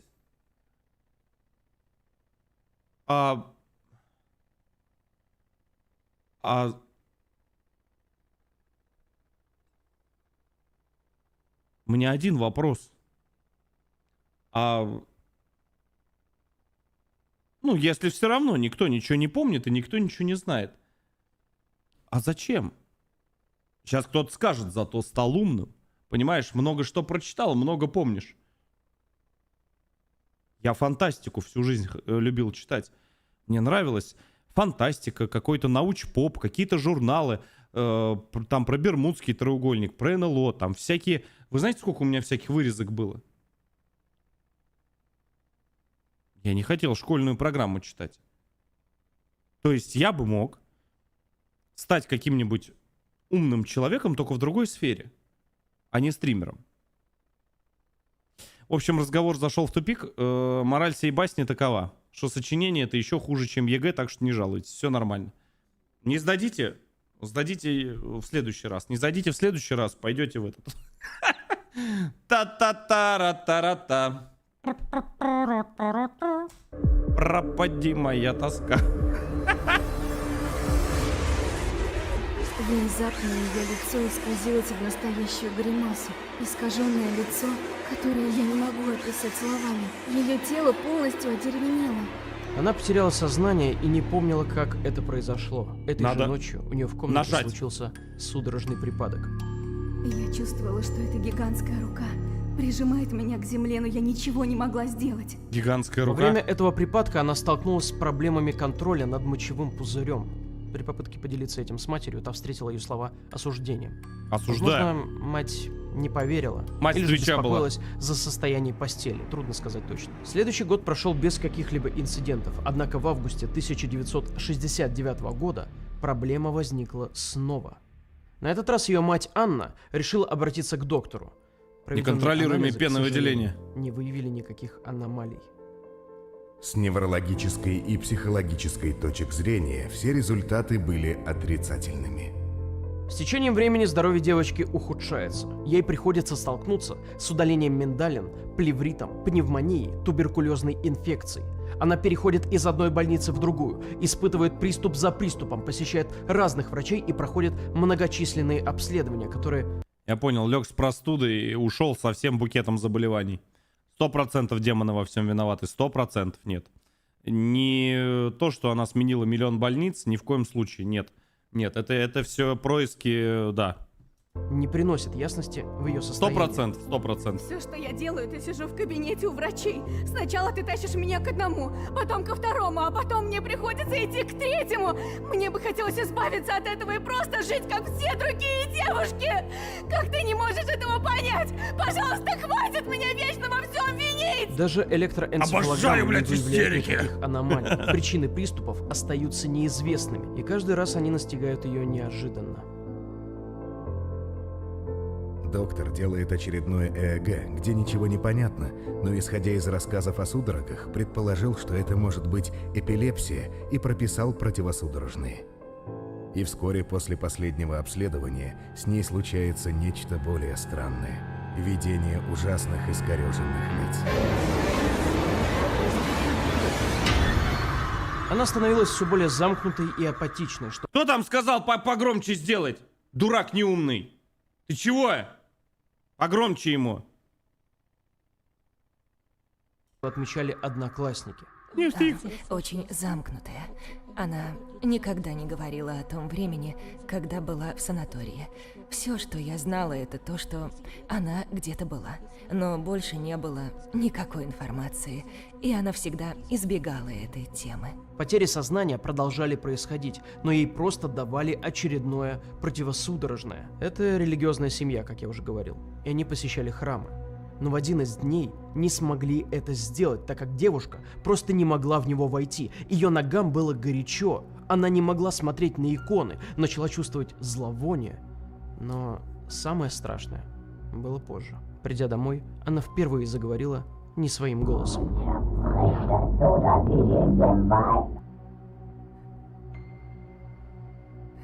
Мной кто-то управляет.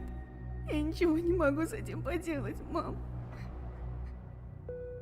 Впоследствии врачу она рассказывала, что лик, который она видит, дьявольский. Также она сказала, что ей кажется, что скоро произойдет конец света, и все будет в огне. Света есть в чате? Очевидно, что после такого сильно верующая семья Светлана. обратится к священнику. Есть, нет, Им там был Светлана? Адольф Родовик, который писал...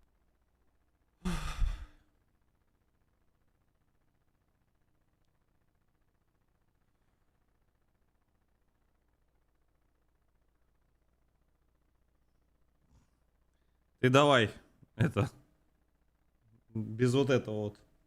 Писал книги об одержимости демонами, Ай-яй-яй. поэтому сразу понял, что тут творится. Потом появился такой пожилой джентльмен в черном костюме, который представился мне как доктор. Как я... Пожилой джентльмен в черном костюме. На голое тело. А вы, говорит, точно доктор? Да, конечно.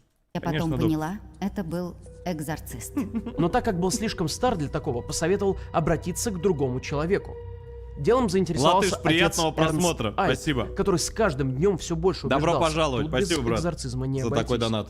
Но для ритуала нужно официальное вообще песня. одобрение церкви. А епископ Штангель не спешил его давать, так как еще сомневался в том, что она одержима. Если бы только епископ дал разрешение на торжественное изгнание нечистой силы. Торжественное. Я уверена, что это наконец освободит меня. Тем временем лечение продолжалось. Новые препараты. Тут недавно один епископ, слышали, да?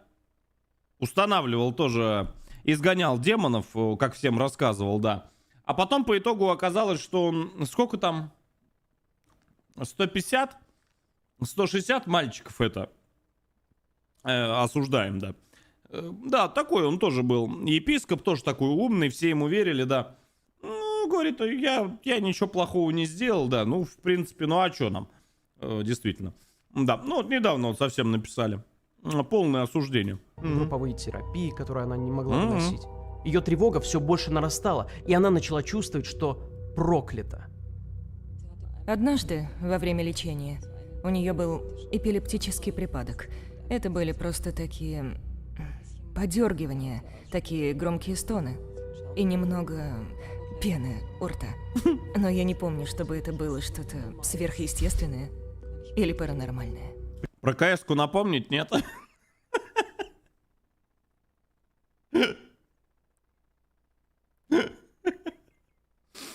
Я к следующему стриму по КС я обязательно подготовлюсь. Я вам сразу говорю. О, спиритолог подписался. Вот это уважительно. Я к следующему стриму по КС подготовлюсь. Здесь все симптомы были сегодня. Да, проявление этого. Приступы участились. Припадка. Она была не в состоянии двигаться и есть, только плакала и кричала. Мой Иисус, прощение и милость, прощение и милосердие. Когда она могла подняться с кровати, она сотни раз за Илон день Маск. опускалась на колени, чтобы помолиться, из-за чего колени полностью покрылись язвами. Снимала с себя одежду и бегала по дому, потому что думала, что горит, и в поисках облегчения обливалась ледяной водой. Из самого, наверное, неприятного она ела мух и пауков, которых находила, а также запихивала в рот свое нижнее белье, которое к тому моменту было все. Не хочется этого произносить. Но, несмотря на всю свою слабость, она нападала на родителей, и однажды священник увидел, как она взяла яблоко и одним движением руки разорвала его в клочья, что не было по силам ни одному мужчине в том доме. И в какой-то момент она сильно изменилась, как в эмоциях, так и в голосе. Это был сатана, и он находился внутри нее.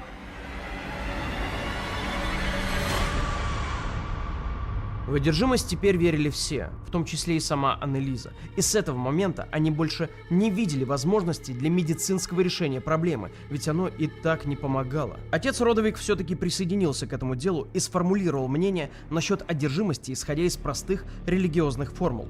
Демон выдал свою личность, девочка боится экзорцизма и... Что-то она очень совсем уж странно выглядит.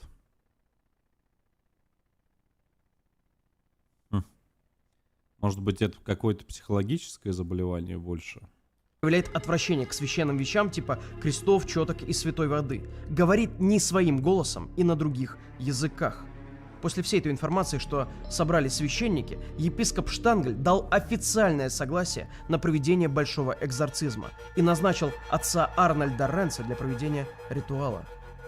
24 сентября 1975 года. Прибытие в 16 часов. Начали экзорцизм в соответствии с инструкцией. Аннелиза, или скорее демон, сначала вели себя довольно тихо. Аннелизу трясет все сильнее. Она, или скорее демоны, наиболее яростно реагируют на святую воду. Она начинает кричать и бушевать. Аннелиза знает все. Она знает, что именно она сказала. Очевидно, она всегда в полном сознании. Никакой амнезии. Аннелизу держат трое мужчин, чтобы она не навредила себе или другим. Она хочет кусаться. Она пинается в мою сторону. Сначала она садится на стул, затем на диван. Ей не разрешается оставаться лежать. Иногда ей это удается, но приходится сразу же вставать. Жалуется, что дьявол сидит у нее в пояснице. Иногда она кричит, особенно если ее окропить водой. Временами она воет, как собака. Она постоянно повторяет: Прекрати это дерьмо! Ты дерьмо! Грязная свинья! Она говорит не так уж много и даже умеренно использует непристойности. В конце концов, во время молитвы она приходит в ярость. Весь сеанс продолжался с 16 часов до 21:30. Нифига. На удивление, ей становилось легче. Но в течение следующих недель еще 5 демонов объявили о своем присутствии внутри девочки, и экзорцизмы продолжались. Со второго сеанса отец Рэнс включил магнитофон, который все записывал. В общей сложности было проведено 67 сеансов. Она не могла есть, избивала себя. Ей овладели конвульсии, и она перестала быть похожей не то что на себя, а на человека в целом. Ночью 1 июля проходил очередной экзорцизм, после которого она немного успокоилась и перед сном сказала своей маме: Останься со мной.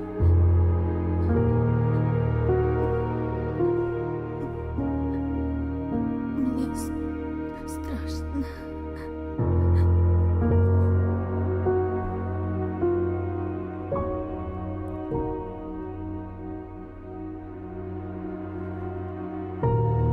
Обалдеть.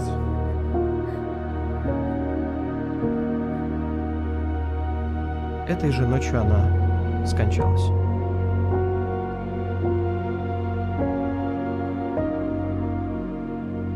Вскрытие, проведенное вечером 1 июля 1976 года в присутствии 2 представителей прокуратуры, показало, что причиной смерти было сильное истощение и плохое питание Аннелизы Михель, которая на момент своей смерти при росте 1,66 м весила 31 килограмм.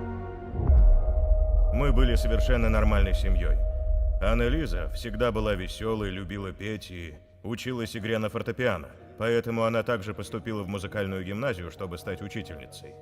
Она была особенно близка к Господу Богу. Она не выдержала. Но не выдержала чего? Натиска демонов? Борьбы? Экзорцизмов? Что мешало ей поесть? Что тут вообще произошло на самом деле?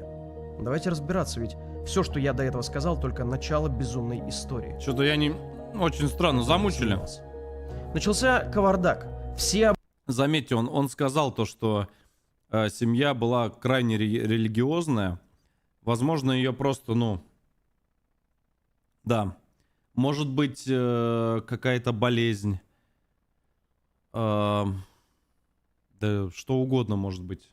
Об этом говорят. Газеты освещают каждый шаг. Аннелизу похоронили очень быстро в детском деревянном гробу, поэтому родители захотели через время ее эксгумировать и перезахоронить как подобает.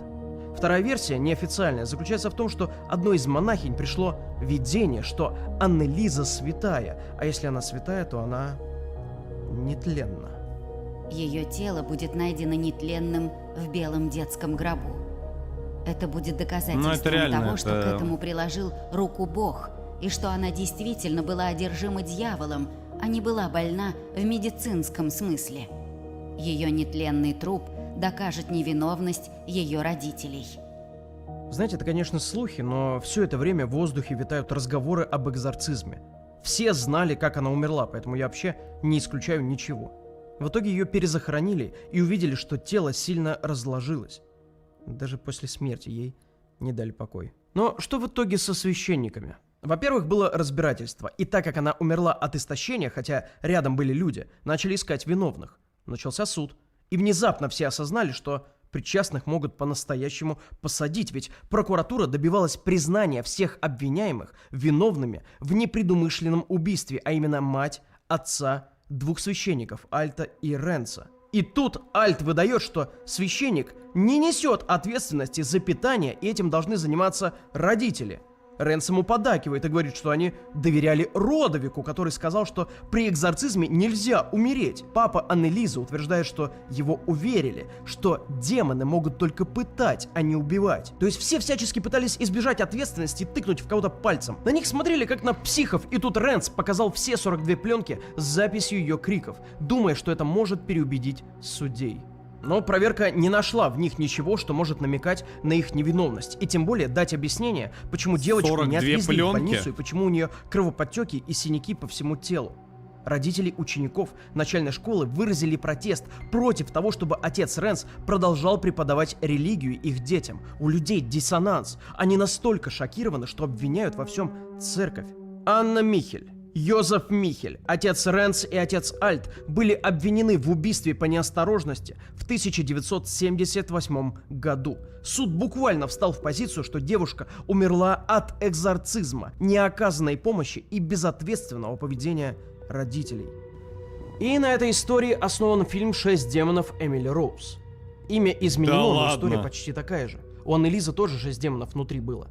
Но кто там именно сидел внутри, вы чуть позже узнаете. Фильм начинается с суда над священниками, но постепенно Подождите, а ведь правда, мы же смотрели его на стриме. Получается, один... Он здесь говорит то, что одного изгнали, и еще потом 5 объявилось, типа. Мы же с вами его вроде смотрели.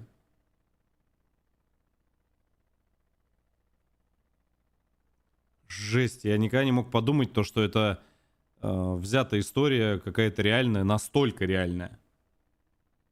Офигеть. Мне даже сказать-то нечего. всю историю, делая из этого понятный и логичный вывод. Никакой путаницы. Паранормальное существует. И точка. Иначе, какой же это хоррор? Но настоящий хоррор происходит в реале. И это далеко не понятная история. Ребят, не забывайте прожимать лайк и подписываться на канал. Очень хочется уже перейти к вашему любимому, ожидаемому контенту. На 3 миллиона обязательно запустим подписчиков. Так что все прожмите палец вверх и подпишитесь обязательно. Добро пожаловать всем новым зрителям. Поехали. А что-то интересное выйдут тут. У нас есть официальная версия, что она умерла от истощения, да? Так. Тем временем священники и те, кто верил в одержимость, выступают за то, что ее убил сатана. Кто из них прав? Скептики стоят на своем. Не, ну есть факт верующие истощения. на своем. Я стою на полу. А это книги про дело Анны-Лизы Михель. Мне было важно, чтобы в них был разный вывод, чтобы я мог оценить ситуацию с нескольких сторон. 4 У 3 книги. писателей был прямой доступ ко всем архивам дела и контакты с причастными людьми. Поэтому по крупицам мы начинаем собирать информацию ну-ка. и все больше раскрываем контекст и понимаем, что в этой истории очень ко многому можно прикопаться. Анна-Лиза. Бедная девушка. Мне ее Я жаль. думаю, что ее просто Да и вам заморили. станет жаль после того, что вы сейчас услышите. 100%. Я же вам говорил, что ей с горем пополам поставили диагноз эпилепсия. Это неврологическое расстройство, при котором могут возникать приступы из-за чрезмерной электрической активности в мозге. Но этот диагноз не был принят ни девочкой, потому что она слишком была увлечена религиозной версией событий, ни ее ближайшим окружением, потому что таблетки якобы не помогают, а предметы вокруг летают. Точно не эпилепсия виновата. И некоторые исследователи к этому и приходят. Помните же акцент на том, что ЭЭГ показывала нормальную активность мозга, ее просто продолжали пичкать таблами. У многих на этом моменте может закрасться сомнение. Ладно, люди могут ошибаться, но техника? Это вряд ли. Благо, современная медицина далеко шагнула. Заходим на сайт epilepsy.com и внимательно изучаем. Примерно половина всех ЭЭГ, сделанных пациентами с припадками, интерпретируются как нормальные. Даже те, у кого каждую неделю случаются приступы, могут пройти обычный ЭЭГ-тест. Так что нет, это не означало ничего. Тем более один раз все-таки даже ЭЭГ подтвердила догадки. У Анны-Лизы была височная эпилепсия. Это диагностировал каждый врач, который ее осматривал, а также те, кто проводил расследование после смерти. Тому подтверждение ощущения приятных запахов при чтении молитв и ощущения неприятных при посещении церкви. Это буквально признаки эпилепсии. Видение образов тоже. И первое время девушка и правда пыталась лечиться, принимая препарат тигритол. Только врачи подозревали, что она употребляет его неправильно. И дозы то маленькие, то их вообще нет, что очевидно не помогает, то большие, которые приводят к побочкам в виде Но это депрессии родители и должны, галлюцинаций. родители Хотя должны были всё равно они смотреть. отказались потом их принимать. Осталась только эпилепсия. Может ли она все объяснить? Неожиданный факт, о котором вы не знали. Религиозность, кажется, можно включить. Это подтверждают исследования височной эпилепсии. В данный момент они приходят к выводу, что у небольшого процента людей после припадков включается так называемая гиперрелигиозность, и они становятся более или менее верующими. Это из-за влияния височной доли на эмоции. Также есть обратные исследования, при которых у молящихся людей была активность в височной части. Есть информация, что это может случаться после прекращения приема лекарств. Как же все сходится. Но еще тогда профессор, который проводил расследование, это сказал. У людей с такой болезнью нередко могут возникать очень напряженные, преувеличенные и даже патологические религиозные установки. Но даже если она не входит в тот процент, височная эпилепсия связана с эпилептическим психозом. Это психическое расстройство, которое вызывает изменение мышления, галлюцинации и паранойю. Мы считаем вполне возможным то, что в конечном итоге это был эпилептический психоз, при котором бредовые или религиозные переживания, часто связанные с желанием покинуть мир, отказом от еды и так далее, наблюдаются не так уж редко. Это может объяснить тот факт, что она считала, раз в ней демон, то она должна страдать, чтобы не страдали другие. Что она писала в своих дневниках. Спаситель сказал: ты будешь много страдать и каяться, но твои страдания, твоя печаль и отчаяние помогут мне спасти другие души. Сама отказывалась есть, истязала себя и так далее. Таким образом, мы получаем первую версию произошедшего, официальную. Вывод коронера через год после смерти. Параноидально-галлюцинаторный психоз при эпилепсии на почве особых психосоциальных факторов. Роковое развитие произошло в среде поддерживаемой духовенством веры в демонов и неприятия естественно-научных медицинских методов лечения. Перевожу. Она страшно болела как физически, так и ментально, а религиозное окружение только подтверждало ее веру в то, что в ней сидят демоны, и медленно умирала на глазах родителей, от которых зависела. И самое страшное — читать ее дневники, видеть, как она увядает и как меняется ее почерк. Эту девушку становится безумно жалко, и такого никому не пожелаешь. Но кто ее на самом деле убил? Анна Михель. Какая же странная женщина, имха. Видеть, что твой ребенок весит 30 килограмм, хотя это уже не ребенок, нифига, и ничего с этим не сделать, довольно странно. Особенно если учесть, что она уже теряла ребенка. 8-летнюю Марту Михель. Тем более после смерти Аннелизы утверждать, что все правильно сделали. Ну да ладно, не мне судить. Давайте рассмотрим предпосылки. Во-первых, после проявления симптомов маме очень сильно не хотелось, чтобы это оказалось психическое расстройство. Очень интересно. Доктор Фокс считает, что у тебя, возможно, что-то с мозгом. Только давай не будем об этом говорить никому, кроме наших. Ты же знаешь, какие люди? Они же не образованные. Они будут говорить: Аннелиза Михель сумасшедшая! Вы слышали об этом? Ей пришлось вызвать психиатра! Это немыслимо! А что будет с будущей преподавательской деятельностью Аннелизы? Ужас какой! Но тут на помощь приходит хорошая подруга Теа Хайн. Что скажут другие? Может, это одержимость? Точно! От нее исходило такое адское зловоние. Та тут же присела на уши своему мужу и начала всем говорить, что это одержимость, а не болезнь. А как тут не поверить? Книга «Экзорцист». Опять подруги. Опять друзья. Я, говорит, сейчас тебе все объясню. Присаживайся. А мой-то, говорит, знаешь, чего удумал? Давай, присаживайся. Я тебе давно говорила, что он... Да, непорядочный. Давай я тебе сейчас расскажу, как надо делать. Жизненная вещь. Давай сейчас я тебе все расскажу, чтобы ваш брак или ваши отношения стали максимально крепкие. Настолько крепкие, да, что каждый будет жить своей жизнью.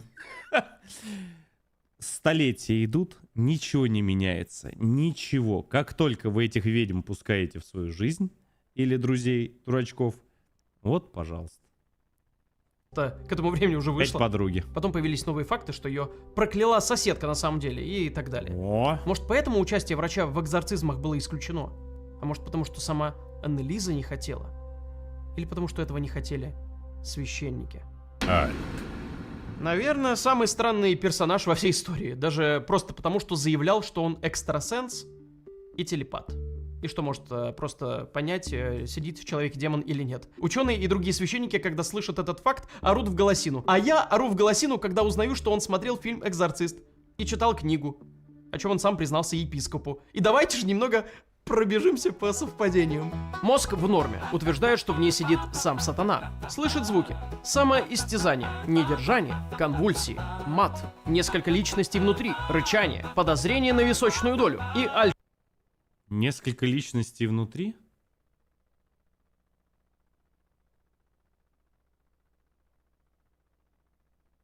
Так, одну секунду. Рычание. Сквернословие. 100% присутствие сатаны. Присутствие других личностей. Конвульсии на стриме.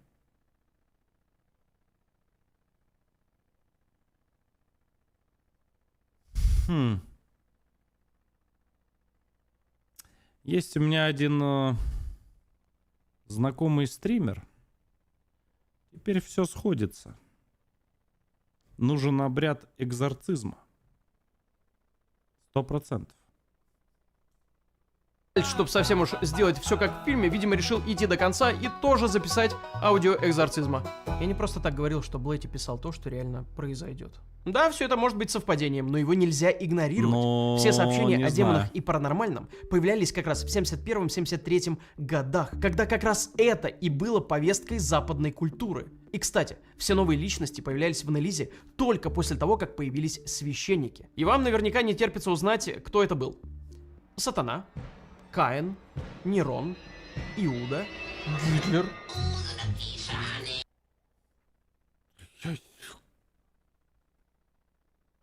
В глазах потемнело на 10 секунд, ничего не видел, и в ушах звон начал стоять. Я ничего не вижу, ничего не слышу, ничего не... Что? Прекратите! Только страйк сошел. Что это каково? Нет, показалось, осуждаю все это. Что это за демоны? Там Люцифер, Иуда, Нерон приходит очень редко, Гитлер и так далее. Гитлер один из демонов?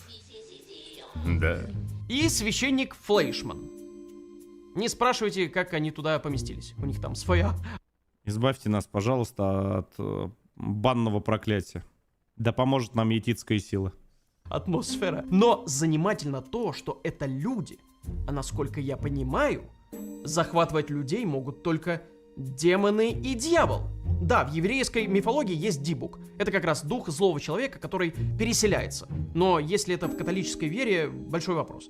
И на это также указывает несколько книг, включая книгу одного из священников, кто изучал дело. Но если вы о всех персонажах хотя бы слышали, то кто такой Флейшман? Он был священником церкви в Этлебене, который спился и убил человека, после чего был исключен из церкви. Как Аннелиза о нем узнала? Это потрясающе. Отец Альт рассказал это при всей семье, и он чудом сразу в нее вселился. Так можно было это что угодно просто... рассказать ведь. В общем, мне кажется, это был Эдвин Грузовик. Грузовик? Я слышал о нем.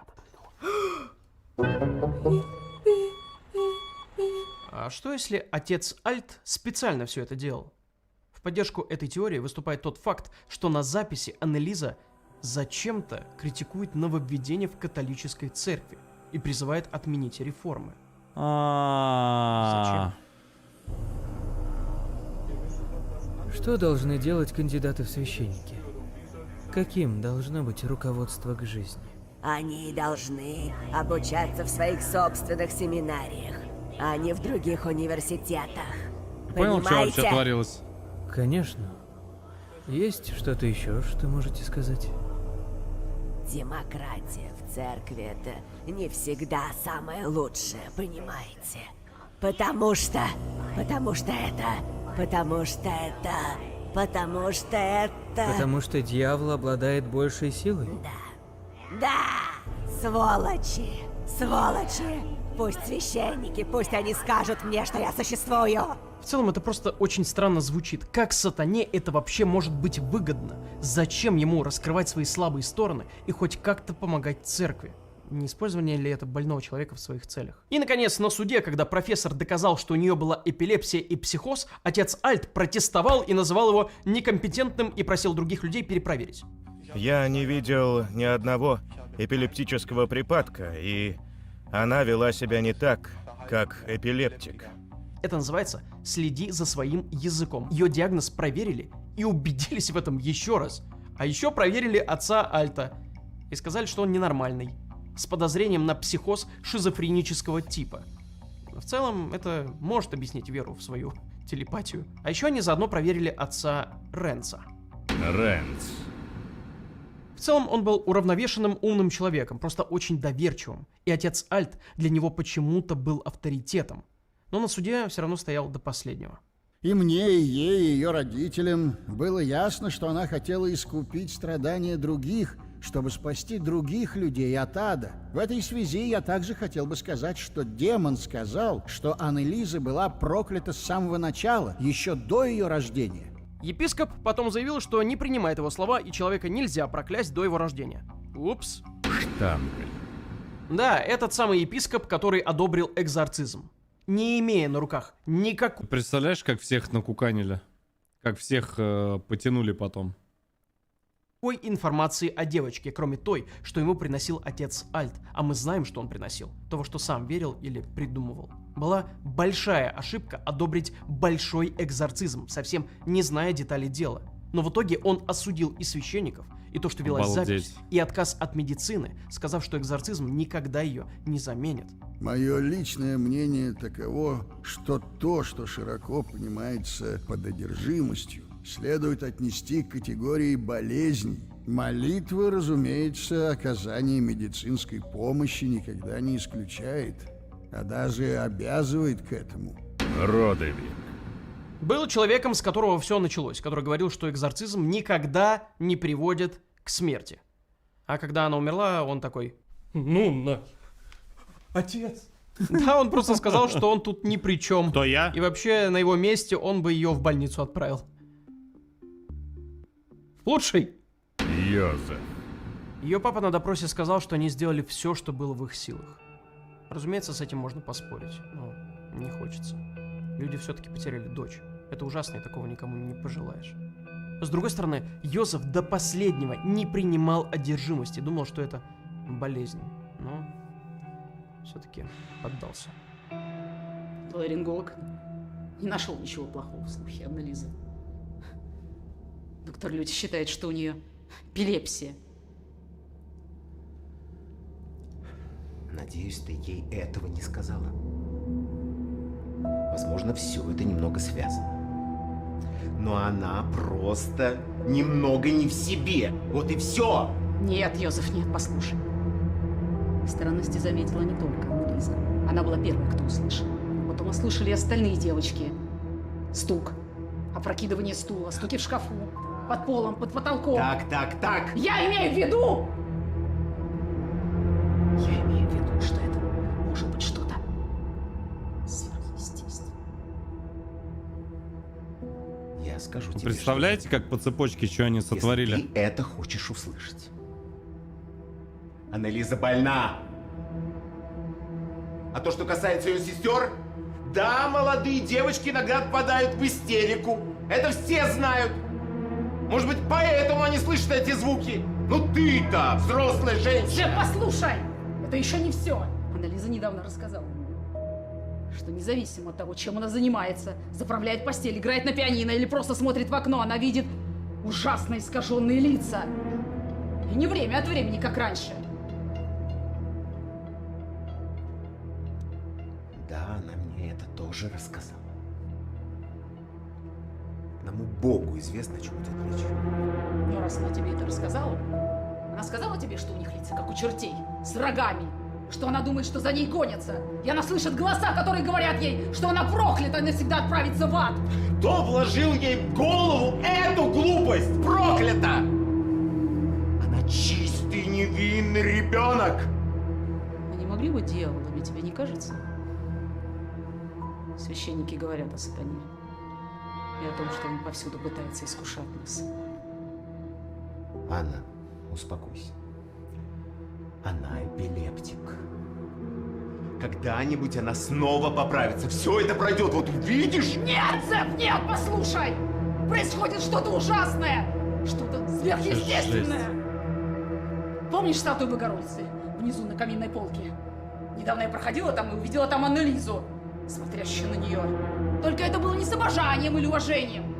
У нее на лице застыла маска, полная ненависти. Глаза стали черными, как смоль. Это было ужасно. Я была так напугана.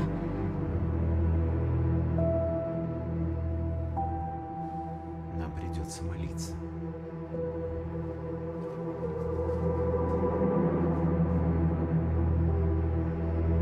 Казалось бы, можно сделать очевидный вывод из всего услышанного. Психоз, эпилепсия и люди вокруг... Можно, пожалуйста, в наш сериал вот этих вот актеров?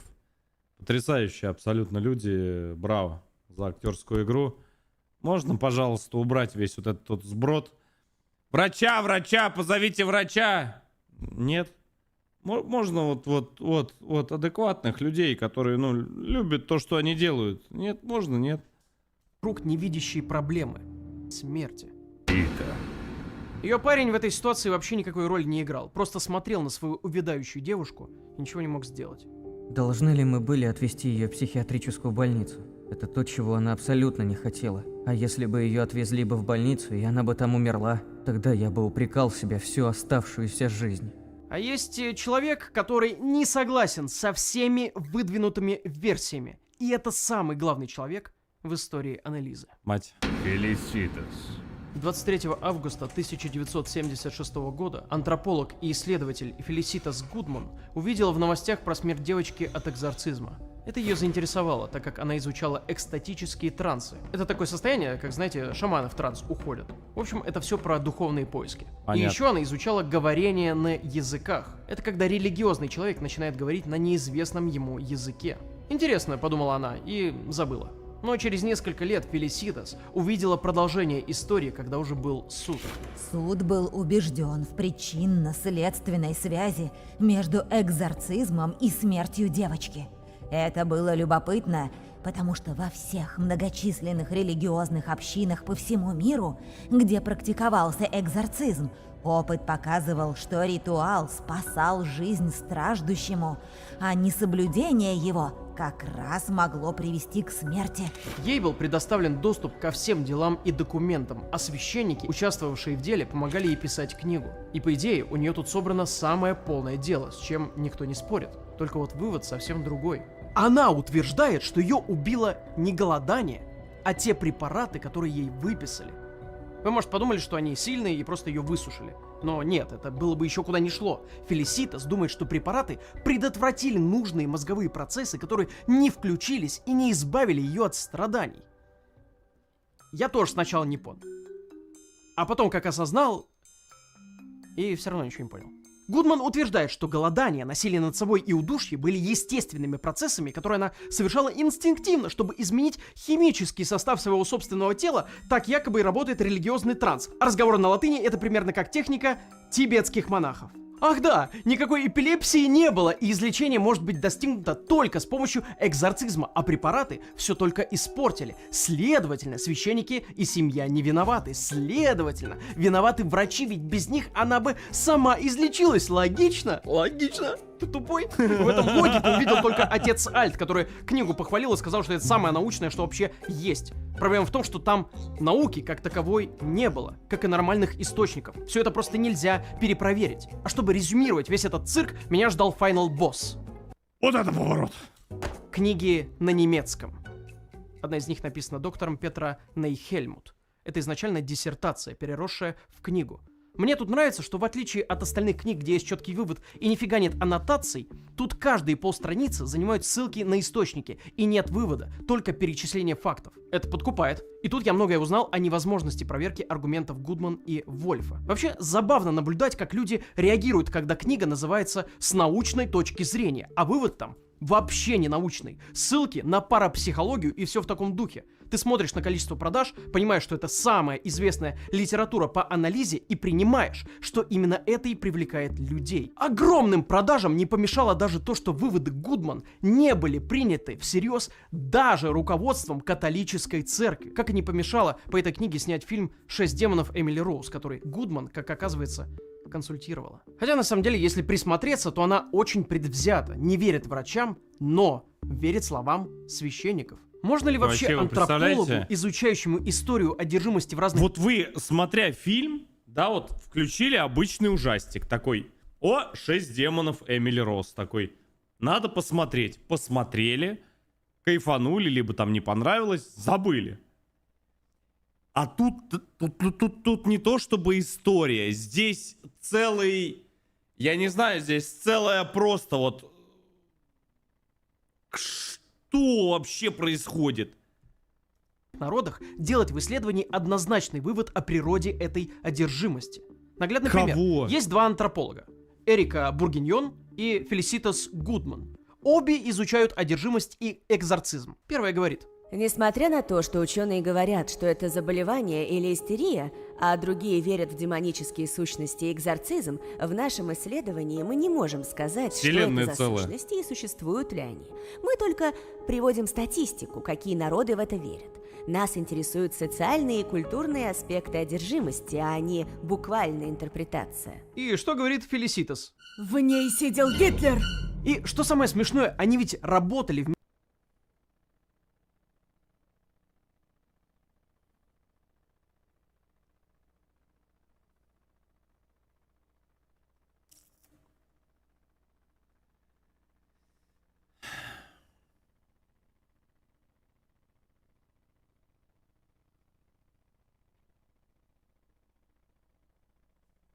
Вот как мне потом Ютубу объяснить?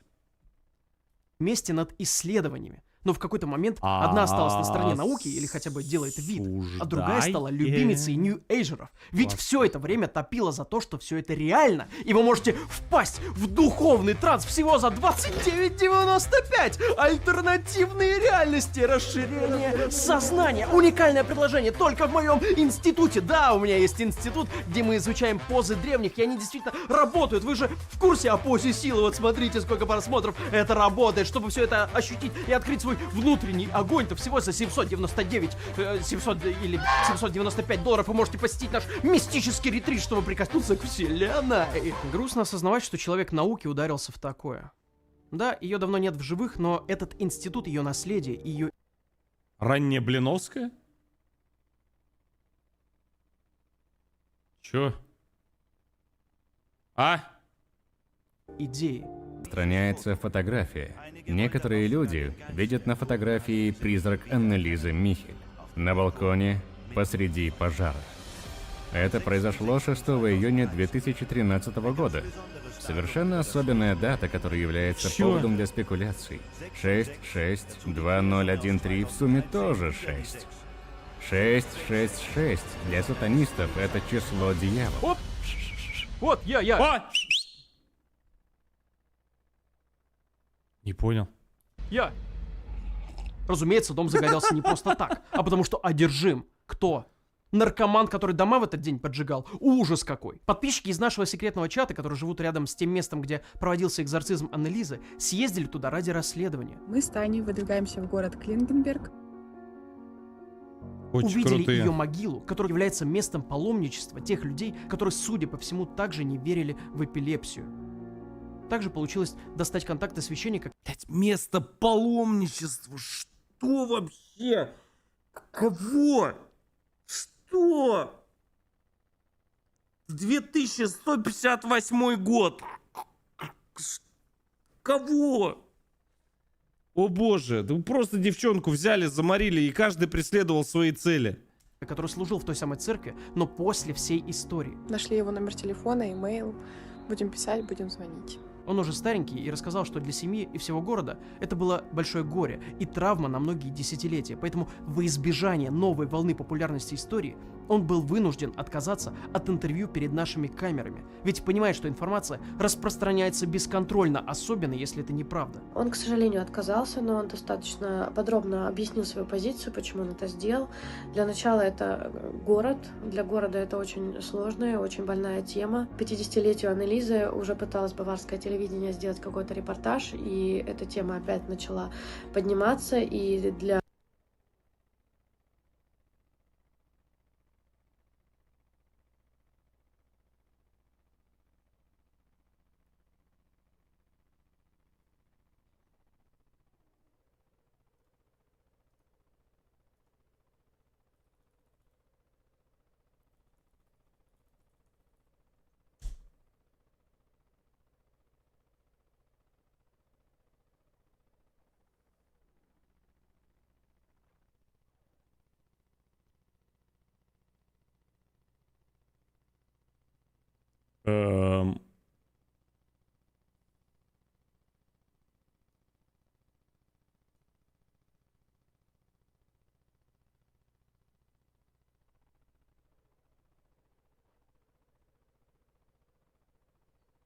Ну нахер. Сегодня 6.06. И это вообще не шутка.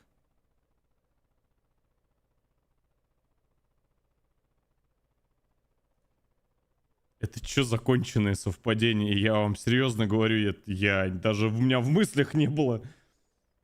Я просто обещал вам сделать этот стрим и просто его сделал. У меня аж глаз задергался. Кого? Для очень многих жителей в городе это до сих пор больная тема, особенно для верующих людей. Вот, соответственно, он бы не хотел опять поднимать... Сегодня реально 06.06. И просто, решил не трогать эту тему и оставить ее. Тут 0% осуждения, разумеется. Наоборот, это очень правильный подход. Грустная история. Но, таким образом, ребенок Розмари, экзорцист и Аннелиза Михель — это точка невозврата. Если вы думали, что это жесть, то дальше не пускайте детей к экранам. Да что ж там такое дальше-то? Смертей. Давай, родной! Многие люди, вероятно, собираются заняться бизнесом. Я хорош, утопия, родной, я чесаться уже начинаю, тут страшно, какая-то страшилка. Что происходит-то там? По изгнанию нечистой силы теперь, когда фильм привлекает к этому Я досмотрю, я пообещал, я досмотрю. Спасибо за подписки, ребят, на Бусти. Сказать вам свои эмоции, когда я увидел, что в распространении экзорцизма замешаны Эд и Лоррейн Уоррены. О! Честно, я обрадовался. Любимые вы мои мракобесики, и тут свой след оставили. Для тех, кто не в курсе, это семья из самопровозглашенного демонолога и такого себе медиума, который в каждой паранормальной дырке затычка. Везде. Они охотились на призраков, духов и ведьм еще с 50-х, но как только стала популярна одержимость и демоны, каждое их последующее расследование было связано именно с этим. А вы еще жалуетесь на современную Кукла Аннабель. моду на демонов. Вот что всегда в тренде. Амитивиль, Энфилдский полтергейст, Арне Джонсон и так далее, и так далее. Эд и Лоррейн стали богаты благодаря как раз экзорцизму. Знаете как? Это охренительно стыдная и незаконная история. Для проведения экзорцизма требуется разрешение епископа, да? Но иногда священники отказываются от проведения такого ритуала. И тут появляются Уоррены такие: сюда. Да-да-да, изи бабки. Им вообще никто не указ. Изгоняли направо и налево. Но чтобы все было цивильно и типа правильно, им в этом помогали те, кому разрешение было не особо нужно. Подпольные священники. Мы с вами говорим о подпольных священниках. Некоторые из них на самом деле больше не являются частью официальной церкви в Соединенных Штатах. Они оказывали нам огромную помощь, а официальная церковь и пальцем... Мошенники.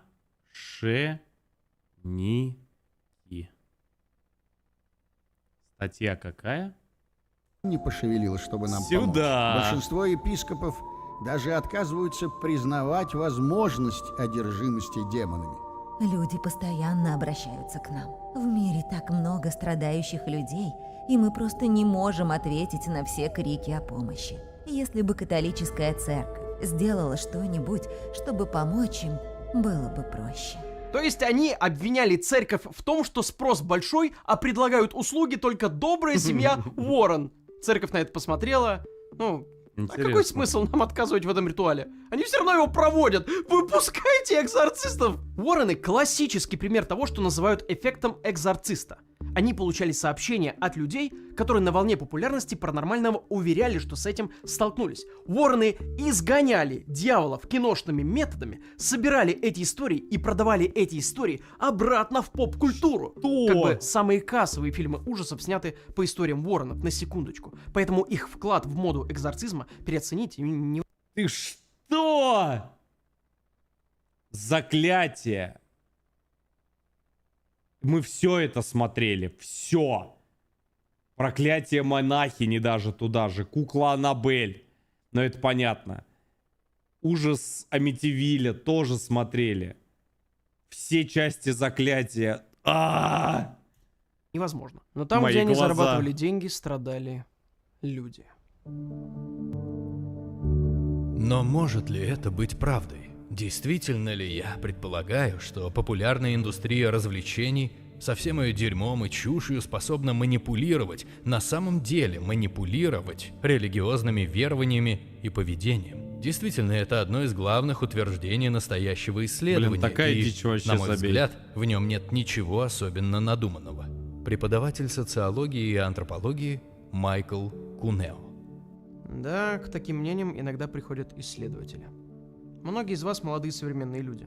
Вы наверняка думаете, что экзорцизмы ушли как пережиток прошлого. Ведь кто в данный момент будет этим заниматься? Ну, добро пожаловать в реальность. Разнообразные опросы показывают, что половина американцев верит в то, что человек может быть одержим и экзорцизм работает. Опять американцы. Да, ребят, опять. Это в их культуре, это в их фильмах и на ТВ-шоу. Привет, пропаганда экзорцизмов на шоу Опры. Если сравнивать даже с Великобританией, казалось бы, тот же язык, но там только 18% людей разделяют такую точку зрения. У нас все лайтовее было. Все сидели спокойно с банками, с ведрами. Ну да. И водичку пили заряженную. А что? А что? И нормально, и нам вот этот ваш экзорцизм, он и не нужен был. Заряжал, ходил, все нормально. Раз и все. Так что да, все зависит от того, что витает вокруг нас. Ну и от других человеческих факторов. Несколько миллионов сидели с банками. Да, Кашпировский, товарищ. Все нормально, все пили, все только сильнее становились и мощнее. Да, помогало многим.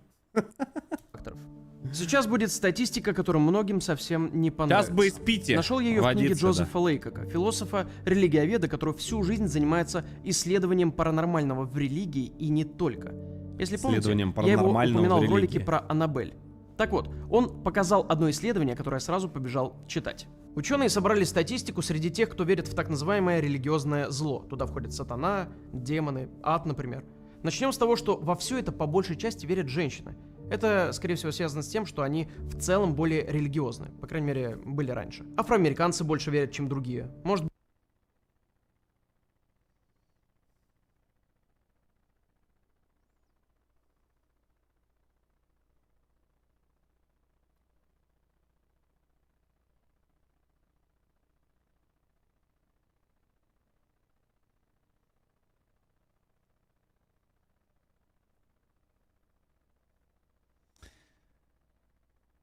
Вот вы мне скажите, я вот 1,5 года в бане отсидел. Вот для чего вы меня провоцируете сейчас вот этими вот? Я чат не читаю, я вас такому не учил, я вас осуждаю. Быть это связано с такой устойчивой верой в их культуре. Меньше всего верят евреи и те, кто не исповедует никакой религии. Но дальше больше. Оказалось, что чем менее ты образован, чем ты беднее, тем больше ты веришь в зло, которое нас окружает. Да, этот вывод может быть для кого-то оскорбительным. Но это согласуется с тем, что мистическое мышление проявляется сильнее. Вы меня еще спрашиваете, что ты на Твиче не стримишь? Вы с ума сошли? Я с вами на Твич не пойду.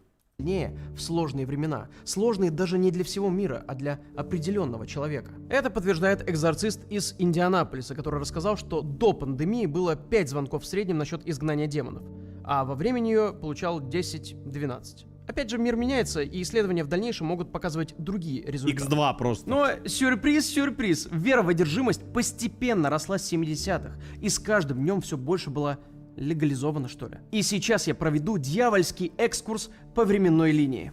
74 год. Рональд Дефео-младший убивает свою семью, ссылаясь на одержимость. Новость обходит весь мир, и во время суда над ним 17-летний пацан убивает и издевается над телом 9-летнего ребенка. На суде также заявил, что был одержим. В первом случае мужик выдумал одержимость по советам адвоката. Уоррены окучивали всех, чтобы в итоге появился фильм «Ужас Амитивилля», а второй признался, что имитировал одержимость, чтобы не сесть. В этом же году Майклу Тейлору из Англии священники поставили диагноз «одержимость» из-за его вспыльчивости. Провели ночью обряд экзорцизма и изгнали из него больше 40 демонов. Невиданный успех. Успех же? После этого он пришел домой, убил руками свою жену, вырвал ей глаза и язык и почти сорвал лицо, после чего разделал собаку. Вышел на улицу весь в крови и кричал, что это кровь сатаны. Признан невиновным. Знаете почему? Нет. Не потому, что за него это сделали демоны, а потому, что он был признан невменяемым. Так в чем же помог обряд? Помог ли? Или убедил его в том, что он одержим? В 90-х основали Международную ассоциацию экзорцистов, потому что выросло количество сообщений, и необходима была организация, которая повышает осведомленность о проблеме. 91 год. По телеку в первый и последний раз показывают настоящий экзорцизм. Не происходило ничего из того, что должно происходить с по-настоящему одержимым человеком. Просто крики и поглядывания в камеру.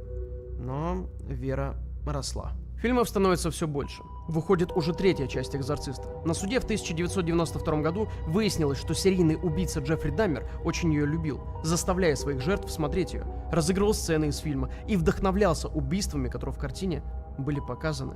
Он настолько перекликался с главным антагонистом убийцей Гемини, что купил желтые контактные линзы, чтобы чувствовать себя и выглядеть как он. Ну, или как персонаж фильма «Звездные войны», который он тоже любил. 97-й. В Нью-Йорке 5-летняя девочка Эми Берни была убита мамой и бабушкой во время экзорцизма. Они заставили ее выпить смесь из уксуса, нашатырного спирта, масла и перца и заклеили рот скотчем. После смерти держали в пластиковом пакете в шкафу неделю, а потом вынесли на улицу, где ее забрал мусоровоз. 98-й. Очень религиозная семья, состоящая из мамы и 4 дочек, заметили у одной из них, 17-летней Чарити Миранды, депрессию и решили изгнать демона из нее.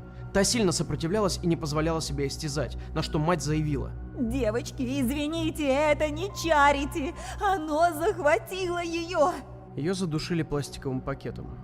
Когда приехала полиция, вся семья пела молитвы в спальне наверху. Далее по таймлайну у нас 99-й год. Ватикан впервые с 1614 года пересматривает ритуал изгнаний. Теперь эта часть называется «Об изгнании бесов и других мольбах».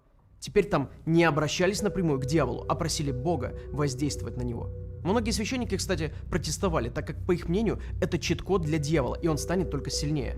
Но пересмотрен был, скорее всего, после трагичных случаев экзорцизма, потому что было сделано еще одно огромное уточнение. Призыв экзорцистов избегать ошибочного принятия психического заболевания за одержимость. Похвально, но, кажется, это вообще не принесло никакого импакта, так как спрос и предложение продолжал расти.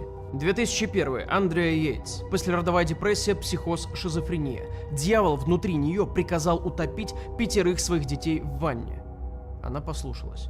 2004. Священник в течение часа лежит на 8-летнем мальчике-аутисте, пытаясь выдавить из него демона. Мальчик умер от удушья. 2005. В связи с увеличением зла в мире Ватикан открывает курсы экзорцистов. Тот же год. Румыния. Девочку по имени Ирина Корничи мать оставила в детском доме, где над детьми жестоко издевались. Она сама стала жестокой. Непристойные высказывания, плюс агрессия, плюс попытка того самого были истолкованы как признаки одержимости, и ее отвезли в больницу, диагностировали шизофрению. Казалось бы, все, вот и ответ нет. После очередной попытки навредить себе, один из священников в итоге привязал ее к самодельному кресту, провел экзорцизм без предупреждения церкви, 3 дня держал без еды, и она потеряла сознание. По пути в больницу скончалась после введенного ей адреналина. Священника посадили на 14 лет за убийство. История спровоцировала еще несколько фильмов. В США число экзорцистов увеличивается с 12 до 50 в период с 2006 по 2016 год. Представьте количество экзорцизмов, когда один священник может совершать от 50 экзорцизмов за все время работы. А не надо представлять. В 2009 году Ассоциация католических психиатров и психологов сообщила, что только в Италии в церковь поступает... Ассоциация католических психологов? Блять, что? 500 000 запросов на экзорцизм в год. В 2010-м главный 500 000. экзорцист в мире Габриэль Аморт заявил, что провел 70 000 экзорцизмов. В 2013-м их было уже 160 000. У меня есть калькулятор. Так, за 3 года плюс 90 000 разделить на количество дней, это же 82 экзорцизма в день. Вы когда-нибудь хоть что-то делали 82 раза в день? У него вообще были выходные?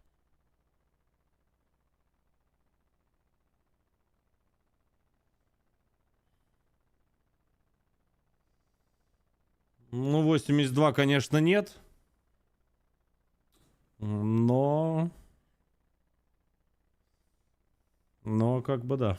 Или он за день мог сразу 10 000 демонов изгнать? Вообще, тип уникальный. Не надо только в описании, в комментариях к ролику писать, что вы делали. Не надо.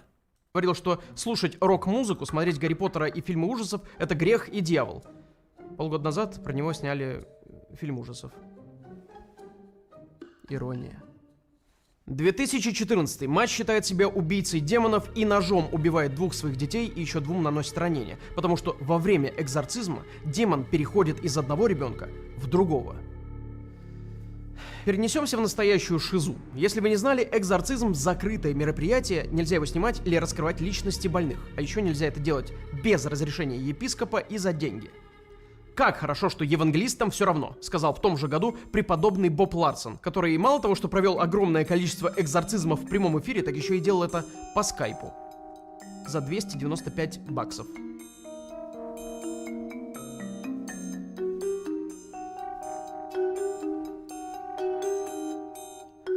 Что? Так, значит, я достаю специальную воду и начинаю в тебя неистово брызгать. Да-да-да, я чувствую жжение, начинаю злиться жестко и изгоняюсь. Блин, круто было сегодня. Жалко, быстро очень прошло. Давай. Ладно, чё, давай тогда. Было здорово. До завтра, надеюсь. Всё, давай. До завтра. Скайп. Это же оскорбительно. Спасибо, что не через мейл ответы. Так вот, у нас записи на руках. Что мы видим? Ничего. Ничего, что выходит за пределы человеческих возможностей. Было бы круто увидеть левитацию, но нет. Получай просто видос, как кто-то глаза выпячивает.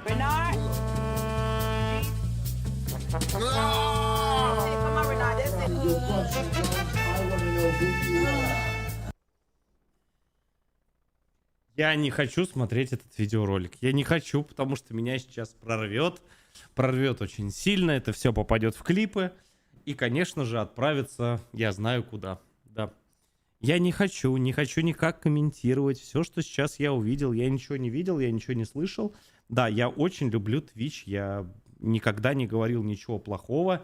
И вообще, я очень-очень... Не надо, сейчас закопаю сам себя. Все, пойдемте дальше. А у него еще школа экзорцизма есть. Бесплатно? Сейчас!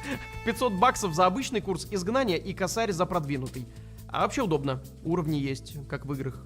Тут сразу написано, что экзорцизму обучат на уровне экзорцизма. А фулл курс можно вообще взять по скидке за $1200. Не знаю, как будто выгодно. Не, я, конечно, считаю, что любой труд должен оплачиваться, но никогда это заставляет людей верить, что кто-то одержим. Далеко за примером ходить не надо. 15-й год. Это актер Морган Фриман. А это внучка его первой жены, актриса Идена Хайнс. Да ну Она нет. была зарезана своим парнем, который кричал, что избавляет ее от дьявола. Для этого потребовалось 25 ударов ножом, ведь он действовал наверняка. 2017. Священник проводит экзорцизм над женщиной, не давая ей есть и пить. В итоге сожгли заживо, чтобы демон вышел. На курсы экзорцистов в Ватикане прибывает все больше священников, а сегодня по всему миру насчитывается больше 900 только католических экзорцистов. По другим у меня нет статистики. Копаясь в архивах, можно ужаснуться, ведь когда я искал заголовки газет насчет Анны Лизы, помимо этого я находил десятки сообщений о других смертях. Но только смерть Анны Лизы вызвала такой резонанс. И такое происходит каждый год, в каждой стране. Это происходит вокруг нас, в том числе в данный момент. И задумайтесь только, это ведь просто пару примеров из сотен. который вы можете найти сами. Да, все они являются исключениями из правил. Обычно все экзорцизмы проходят Жесть. спокойно. Но это и не важно. Даже одного неправильного экзорцизма достаточно для того, чтобы бить тревогу. Что я предлагаю? Да есть пара мыслишек. Досмотрите ролик и поймете. И не забудьте про сцену после титров. А я бы хотел еще немного поговорить о распространении веры в демонов. Вы наверняка удивлены, что сейчас экзорцизмов проводится намного больше, чем проводилось в Средневековье. Не удивлен, потому что как только это вышло на финансовый уровень, я думаю, все понимают, почему их стало больше. Причину я вижу одну. У людей появился доступ к обсуждению паранормального и много демонического контента. Слишком много. О современных случаях вопиющего мракобесия, связанного с экзорцизмом, пусть лучше расскажет офицер из отдела несовершенно верных утверждений. Давно гоняюсь за одним нарушителем, Что я только что увидел? которого зовут Зак Баггинс. Это было круто. Ловлю его каждый раз. На вранье. Но ему как будто плевать прям. Я бы мог назвать его бесстрашным, если бы не смотрел его передачи, где он сытся стульев и воздуха. Это шоумен и искатель паранормального, если кто не в курсе. Жидко похлопаем разоблаченному триллиард раз 47-летнему мужику, гоняющимся за призраками, пойманному на открытых фейках своих шоу, который платит бабки людям, чтобы за него заступались, и которого сливают свои же работники. Что же он натворил в этот раз? Выставил в своем музее паранормального письмо священника, который изгонял Рональда, и ящик экзорциста, которым пользовались для изгнания Аннелизы. Сынок, опасную игру ты затеял, у меня ведь есть ордер на разоблачение. Мне нравится осознавать, что я буду первым, кто эту новость будет разбирать. Во-первых, потому что она очень свежая, во-вторых, всем хуй. И это того не стоит. Кто, если никто, правильно? Поэтому не прям по горячим, скорее по остывшим следам я провел расследование. Это будет сенсация вселенского масштаба. Подозреваемый Зак Баггинс получил это все от режиссера и продюсера Кристофера Сэндбута. Человека, который очень любит снимать фильмы и документалки про одержимость, но очень не любит учиться их снимать. Рейтинг один лучше другого. Интервью по одному слову. Вспышки, графон, не дат, ни хера. Я вообще ничего не понял в итоге. Кажется, даже никто ничего не понял. Но это не само разоблачение. Однажды он захотел снять несколько фильмов про Рональда Ханкелера и гордился, что у него есть то самое письмо экзорциста. Особо опасное место, портал ТМЗ, а это единственное место, которое вообще рассказывает о Заке, ощущение, что это вообще его сайт, пишет, что Кристоферу каждый раз хотелось себя убить. Но никогда он видел монтаж или снимал вот этот вот кал, а когда приближался к письму. На самом деле, мы не знаем, подлинное ли оно. Его можно было просто распечатать и состарить. Но, допустим, оно подлинное каким-то чудом. Это одна из 6 копий, что открыто заявляется. Получается, если даже копия письма обладает силой, то, исходя из гомеопатических соображений, этот текст в интернете заставляет себя чуть-чуть придушить. Плевать, мне больше интересен сундук экзорциста. Это улика, тоже получена от этого режиссера, который сказал, что ему всегда дурно рядом, и он видел дух Аннелизы. Блин, чел... В больничку бы наведаться, тебе же от всего прям плохо. Но, кстати, я ж ознакомлен с материалами дела и не помню, чтобы хоть слово было сказано про ящик. Если кто-то тут врет и хочет поспорить с наукой, то я достаю свои научники. Я только что осознал. Ящиков экзорциста же не бывает. Самая запоминающаяся сцена фильма «Экзорцист» запомнилась вот этим вот кадром, который стал постером фильма. Святой отец держит в руках чемоданчик с нужными принадлежностями. После этого почти каждый, сука, фильм об экзорцизме использовал идею, что у экзорцистов есть с собой специальный набор для изгнания. Вот, такой примерно. Красивый. Но нет совершенно никаких улик, подтверждающих, что такие наборы существуют. На его фото не что иное, как набор для последнего обряда, или как его еще называют, Sick Call Box. Священники используют его для проведения обряда над тяжело больным умирающим человеком. Свечи, распятие, святая вода и так далее, чтобы очистить душу перед уходом. Боже. О, мой знакомый из международного отдела конспирологии Дункан Штович что-то прислал. Привет. Спишь? Я сейчас в поисках смерженного человека в Германии. Я его, сука, найду. И как ты и просил, я нашел карманный экземпляр набора экзорциста. Да это не... Не перебивай. Он довольно небольшой, поэтому я отправил тебе посылку голубям.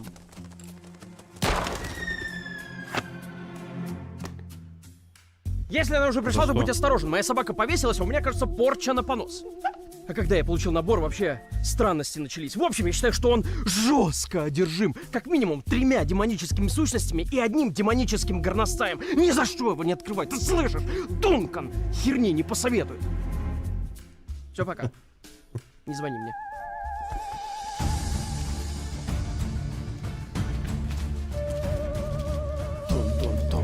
У нас вообще разные взгляды на жизнь. Да, что греха таить, я его прям ненавижу. Но за набор спасибо, конечно. Респект.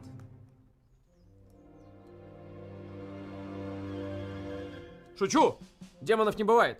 Тут все то же самое, просто удобно в кармане носить. Экзорцист Габриэль Аморт, кстати, такое использует. Но, согласитесь, выглядит не так, как будто это можно в музее сверхъестественного выставлять. Забыл показать. Я прям такой же набор, как у Багганса, нашел на барахолке. Там инструкция есть, кстати. Пусть глянет, ради интереса. Так что нет, не существует никакого специального набора экзорциста. Как и доказательств того, что этот бокс видел Аннелизу. Спасибо, Зак. Как всегда, дерьмо. Не с места, где бы вы оба не находились. Вы заочно арестованы за распространение фейков в особо крупном размере. Как будто нам говнофильмов не хватает, которые этим занимаются. И основаны на реальных событиях. Люди тупеют. Хватит!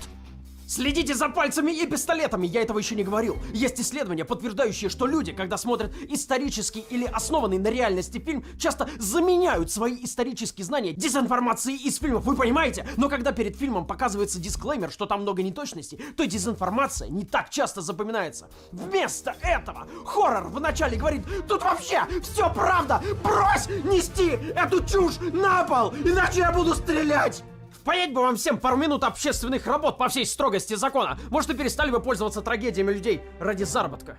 И что делать? Какой выход? Запретить такие фильмы? Нет.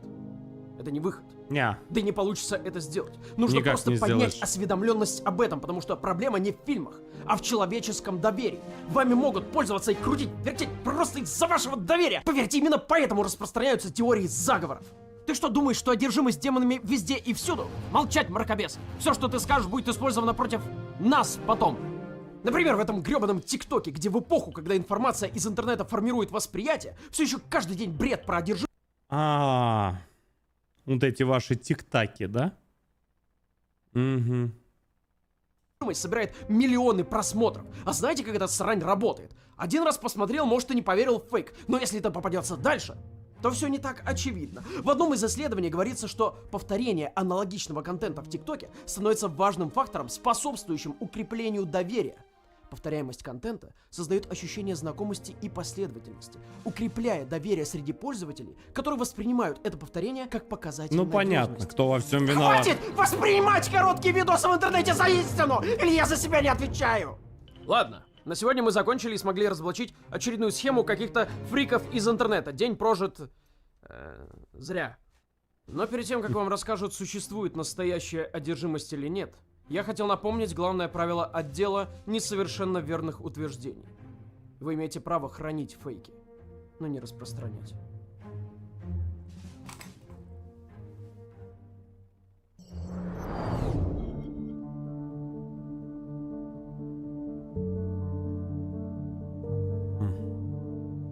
Интересно, что он сейчас здесь скажет. Безусловно, существует библейское обоснование опасности демонических сил. И великое поручение Иисуса ученикам включает в себя недвусмысленное повеление изгонять бесов. Однако здесь также необходима серьезная осторожность. Христианский аналитический центр. Несмотря на то, что вера в демонов и правильность экзорцизма сильно распространена среди верующих людей почти любой конфессии, есть исключения. Например, священник Ричард Макбрайан, который возглавлял теологический факультет Нотр-Дама. Он говорит, что когда видит сообщения об экзорцизме и демонах, он никогда им не верит. Но в целом, вера в добро и зло, ад и рай — это, считай, основа основ. Соответственно, как и вера в то, что добро должно победить зло любым способом. Но есть и кое-что поважнее, например, человеческая жизнь. Поэтому после всех смертей от экзорцизма Ватикан, как вы знаете, сказал, что нужно хорошенько проверять людей на заболевания. Болезнь, особенно психологическая, это совсем другое дело. Лечить ее задача медицинской науки. Поэтому прежде чем проводить обряд экзорцизма, важно убедиться, что человек имеет дело с присутствием дьявола, а не с болезнью. Опять же, Габриэль Аморт говорит, что из всех его 160 тысяч экзорцизмов подлинными были лишь несколько. Также церковь выступает против съемки, против заработка на этом, против того, чтобы это делали без разрешения, против истязаний и пыток. Это похвально. Но что скажет на это Русская Православная Церковь? Интересно, но то же самое мы видим в документе под названием «Отношение Русской Православной Церкви к современным практикам экзорцизма». В документе также упоминаются злоупотребления как со стороны священников, которые могут применять психологическое насилие или унижение, массовые отчитки, то есть массовый экзорцизм, с привлечением зрителей и видеофиксация с распространением. Это все порицается, так же как порицаются ложные беснования со стороны болеющих. Недопустимо совершение чина экзорцизма над людьми, которые симулируют беснование и не являются одержимыми в действительности. Экзорцизм применяется только в случае бесовской одержимости. Необходимо отличать беснование от психического заболевания, психического расстройства и нездоровой религиозности. Именно. Это потрясающе. Православная и католическая церковь сделала большой шаг, чтобы работать с медициной, попутно осудив недобросовестных священников, убивающих людей. Нерешенным остается вопрос с подлинной одержимостью, и тут я хотел бы разобраться. В документе четко сказано, что признаком беснования также может быть боязнь святыни. Ну а дальше идет уточнение. Однако боязнь святыни может быть связана и с психическими расстройствами. У меня два вопроса. Почему никто не реагирует на то, что говорит церковь, и продолжают неправильно проводить экзорцизмы? И как мы можем понять на самом деле, что подлинная одержимость, а что симуляция и болезнь? Видеофиксацию нельзя делать, конечно, но у нас есть несколько. Ничего. Может, демон боится камер? Майкл Кунео, писатель и исследователь одержимости, который лично побывал на 50 настоящих экзорцизмах, говорит, что даже после этого не знает, существуют ли демоны. Он видел крики, стоны, но не видел ничего, что могло бы быть паранормальным. Ни летающих предметов, ни вращающихся голов, просто люди, которым было очень плохо. Вы не увидите ни одной фотографии левитирующих людей, ни одного видео, где происходит нечто странное. Каждый рассказ — это описание событий со слов людей и аудиозаписи измененного голоса, который изменен в пределах человеческих возможностей. Так, если ни разу в мире не было подлинно зафиксировано демоническое вмешательство, может, дело и не в нем? Разговоры на латыни. Странная штука в целом. Допустим, Аннелиза изучала ее, к этому вопросов нет. Рональд, вероятно, подслушивал священников и имитировал слова, не понимая их. Но не просто же так говорение на других языках считается одним из самых точных симптомов. Глоссолалия в некоторых конфессиях рассматривается как божественный дар, потому что описано в Новом Завете. Нет, подождите, одно дело говорить какие-то несвязанные непонятные слова, которые ты где-то услышал, а вот другое, это связано разговаривать на неизвестном по факту тебе языке. Вот это вот. В Завете. Одни говорят, что это ангельский язык, другие, что это так называемая ксеноглоссия, когда настоящий язык каким-то образом был воспроизведен человеком, который его не знал. Если по первому пункту ничего нельзя сказать, никто из вас не ангел же, разве что ангелочек. Ставь лайк за комплимент. То ксеноглоссия неподтвержденная и ненаучная история. Также говорение на языках может быть проклятием, если речь идет об одержимости. Но обширные исследования в этой области смогли доказать, что это нереальный язык. Это смесь букв и слов, которые знает человек, и, видимо, подсознательно хочет, чтобы это было языком, а люди вокруг этому верят. Почему именно это происходит, сейчас сказать сложно. Это может быть что угодно. От заученного поведения и имитации до религиозного транса с изменением мозговой активности. Или просто сильного выражения эмоций. Ну, или ангельский язык. Извините, я в школе его не проходил, так что сказать ничего не могу. В целом, это все про поиск близости с божественным. И никто вам сейчас точно не скажет, что это за прикол. Сложная тема. Но суть в том, что ни одно сообщение о глоссолалии у одержимых или не подтверждено, или они просто знали латынь, или пародировали священников, заучив пару слов. Про дьявольский низкий голос уже говорили в этом ролике. В Энфилдском полтергейсте девочка могла такое делать даже с закрытым ртом. Это не является признаком сверхъестественного. Также были сообщения о том, что людей рвало вещами, которые несъедобны вообще. Они довольно анекдотичные. В целом нет смысла их проверять, так как нет подтверждений. Да, но вообще такое существует аллотриофагия. Расстройство пищевого поведения, при котором ты ешь то, что не должен. Посмотрите, что находили в желудках у таких людей. На самом деле можно объяснить многое, кроме нарушения законов физики, когда человек прыгнул на потолок и ползает там. Но этого не происходит. Да и вообще, с научной точки зрения, демонов не бывает, что логично, так как демоны — это просто не научный термин. Но одержимость все-таки существует. Какие причины у этого? Еще в 17 веке предполагали, что симптомы шизофрении, истерии, психоза, синдрома Туретта и эпилепсии схожи с симптомами одержимости. Конвульсии, много ругани, как в случае с Аннелизой. Отсюда возникает необходимость критически интерпретировать. Вопрос. Хорошо. К вам. А как вы считаете? Ну, вот что-то вот бывает или нет? Что-то, под что-то я подразумеваю любые вещи, которые нельзя объяснить научным языком в рамках этого видео. Ну, вот оно может быть или нет? Ну, вот вы считаете, вот, допустим, я не говорю сейчас за веру, там, еще за что-то, нет, это дело каждого. Я говорю сугубо, есть ли то, что нельзя объяснить наукой?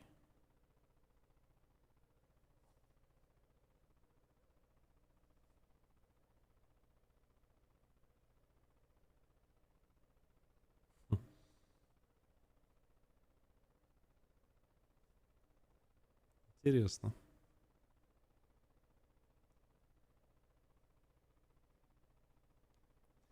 Женская логика, кто-то написал. Так.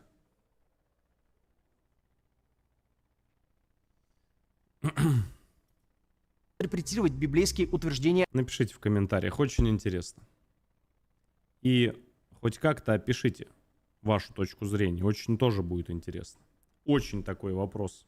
О дьяволах и демонах, поскольку они слишком часто понимаются буквально. Сами подумайте, слово эпилепсия произошло от древнегреческого, которое означало овладевать. И было очень удобно скинуть эту болезнь на вмешательство злых сил, которые вселяются в людей. Также можно добавить наркотический трип и привлечение внимания к своей персоне. Такое тоже часто происходит. Есть интересная теория, которую проверил Майкл с канала Vsauce. Это был эксперимент над людьми, где в религиозной обстановке актер, одетый как священник, читал тексты, которые выдавали за ритуальные. И людям казалось, что они видели образы, духов и прикосновения. Он назвал это обратный экзорцизм. Якобы они сами делали людей одержимыми. Вообще, я уже слышал такой термин, но не советую гуглить. Если это правда и вывод эксперимента верный, то и тут работает плацебо. Нужна лишь атмосфера. Есть и противоречивые объяснения, такие как диссоциативное расстройство идентичности, когда у вас внутри появляются новые личности, от 2 до бесконечности. О, как Билли Миллиган. Как Билли Миллиган. Да, но не так всрато. В самом диагнозе черт ногу сломит. Реально. Все друг с другом срутся, никто ничего не знает, так как диагноз до сих пор является одним из самых спорных. Одни ученые не верят, другие точно верят. Я говорю, там плакала половина маршрутки, пока дебаты шли. Сейчас не об этом. Какая связь с содержимостью? Я не придумал ничего лучше, чем написать профессору Джозефу Лейкоку и спросить его мнение насчет расстройств личности. Он все-таки изучал одержимость пол своей жизни. И он ответил. А чё, так можно было? Я думаю, что большинство людей, которые делают это утверждение, буквально не понимают, о чем говорят. Многие случаи одержимости духами не связаны с тем, что кто-то выдает себя за другого человека. В Библии на самом деле есть только один персонаж, который говорит «Имя мне Легион». У других людей, над которыми Иисус проводит экзорцизм, наблюдаются вполне обычные физические симптомы. Они не могут ходить и говорить. Современные христиане, возможно, не приписывают эти проблемы одержимости духами, но раньше люди так считали. Да, кстати, важное уточнение. В Библии инвалиды, слепые и немые могли быть исцелены после изгнания демонов. Сейчас все поменялось. Из многих одержимых выходили нечистые духи с громкими воплями, и множество немощных и хромых было исцелено. Новый Завет – Деяния апостолов. На самом деле в каждой культуре существуют разные представления о том, как выглядит одержимость духами и какие проблемы возникают у одержимых людей. Большинство из этих симптомов не похожи на диссоциативные расстройства. Тоже да. Странно. Во-первых, это происходит только у религиозных людей. Может ли атеист быть одержим? Большой вопрос. Одни говорят, что да, но не могут показать такие случаи. Другие говорят, что так как атеист уже под влиянием дьявола, то ему нет смысла выпендриваться и показывать себя. Но как будто все-таки есть связь между верой в демонов и одержимостью. Следующий вопрос. Хорошо. Все, кто написали нет, да, вот все, кто написали, что нет, ни во что не верю, все ложь, звездеж и провокация, так? Следующий к вам вопрос. Сейчас те, кто верю, написал, все, в сторону отойдите. Те, кто сказал, что ничего не верю. Ни во что не верю, все только научно. Вы лоб в лоб? Просто вот, ну, представьте. Понимаю, что идет вразрез с вашим мнением, но все-таки. Вы лоб в лоб сталкиваетесь с чем-то, с кем-то, либо, давайте так, с чем-то необъяснимым, то, что невозможно объяснить, что вы четко видите своими глазами, либо, ну, вот прям вот то, с чем, ну, невозможно поспорить. У меня вопрос. Ваши действия. Вот просто вот вы взяли вот раз и вот. Неважно что. Вот просто вот раз и вот оно. Как вы это объясните? Ну, какие ваши действия, либо как вы попытаетесь это объяснить? Очень интересно. Если что, без всяких наездов, мне интересно, правда.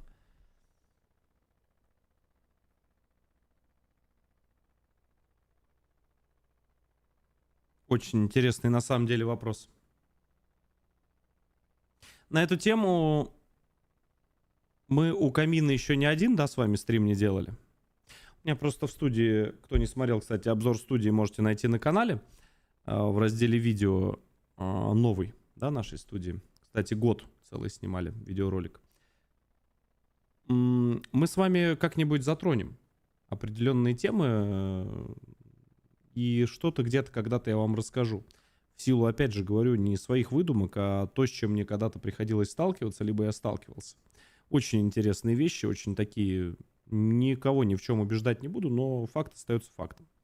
Так что вот эти вот разговоры у камина на любые абсолютно темы, вообще на любые, я считаю, что тоже очень такая хорошая вещь, которую можно раз в месяц среди ваших же вопросов их собирать и развернуто, прям подробнейшим образом на них отвечать.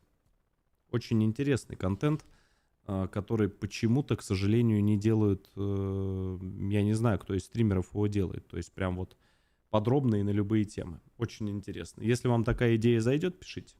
Во-вторых, нет единых симптомов. У них внутри сидит то, о чем они слышали и знают. Между религий различные демоны не прыгают и ведут себя по-разному. А также всегда эти симптомы напоминают уже известные болезни. Диссоциация тут как будто просто лишняя. И еще Лейкок посоветовал почитать статью психолога-историка Ричарда Нолла. Там приводятся аргументы против включения диссоциативного расстройства, а именно трансового расстройства одержимости, при котором твоя личность заменяется духом или демоном в перечень болезней, ведь это может спровоцировать рост количества одержимостей. И об этом реально многие ученые говорят. Звучит логично. Если человеку сказать, что у него расстройство одержимости, разве это не заставит его обратиться скорее к священнику, чем к доктору? В одной книге это сравнивают с ситуацией, когда пациенту с паранойей намекают на ЦРУ прослушку через пломбы в зубах. Но такой диагноз теперь официально есть. И рост одержимости есть. Интересно, хоть прямую связь тут никто не установит. Просто забавное наблюдение, что ученые в целом тоже могут способствовать росту, что уж говорить про обычных людей. Главное понять две вещи. Если что-то непонятно, а тут ничего не понятно, то надо говорить, нужно больше исследований. И если диссоциативное расстройство, связанное с демонами и другими личностями, все-таки существует, то все согласны, что его нужно воспринимать как психологическую проблему, а не паранормальную. Можно, конечно, придумать много чуши, как в истории Билли Миллигана, что вдруг человек начинает знать язык, которого не знал, или стал сверхсильным, но это оставьте бабушкам у подъезда. В общем-то, это было научное объяснение. Кого-то оно устраивает, кого-то нет. Как я не говорю, что кто-то прав или я прав. Может, и не правы, но ведь нельзя отрицать тот факт, что неправильный экзорцизм приводит к жертвам. Связано это прямо или косвенно сейчас не особо даже важно. Люди умирают.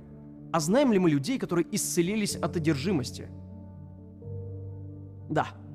Вот тут рассматривается 62-летняя китаянка, у которой были конвульсии, крики, она слышала поющих монахов и видела гниющие трупы, говорила, что одержима.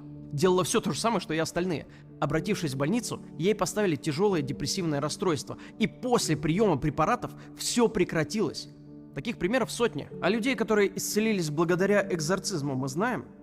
Все эти видео с исцелением нельзя рассматривать с точки зрения науки или доказательств. А все потому, что одержимость – это не то, что можно увидеть или зафиксировать. Это интерпретация поведения человека, который считается одержимым. А когда речь заходит об интерпретации, объективность можно послать куда подальше. Ведь разве это не странно, когда одного человека какой-то священник считает одержимым, а другой говорит, что это просто симптомы болезни? Какой из этих священников неправильный? А что если все эти примеры на видео – это эффект плацебо, который реально работает? Верующий думает, что в нем дух, над ним проводят экзорцизм, и дух выходит. Такое может быть, безусловно, но может ли это заменить медицинскую помощь? Ни в коем случае. И именно об этом говорит церковь. Если христиане начнут относиться к людям с проблемами психического здоровья так, как будто они одержимы, хотя это не так, они рискуют причинить очень серьезный вред. Больной человек мог выжить, если бы его отвезли в больницу. Та же Аннелиза Михель могла выжить, если бы просто подпустили врача.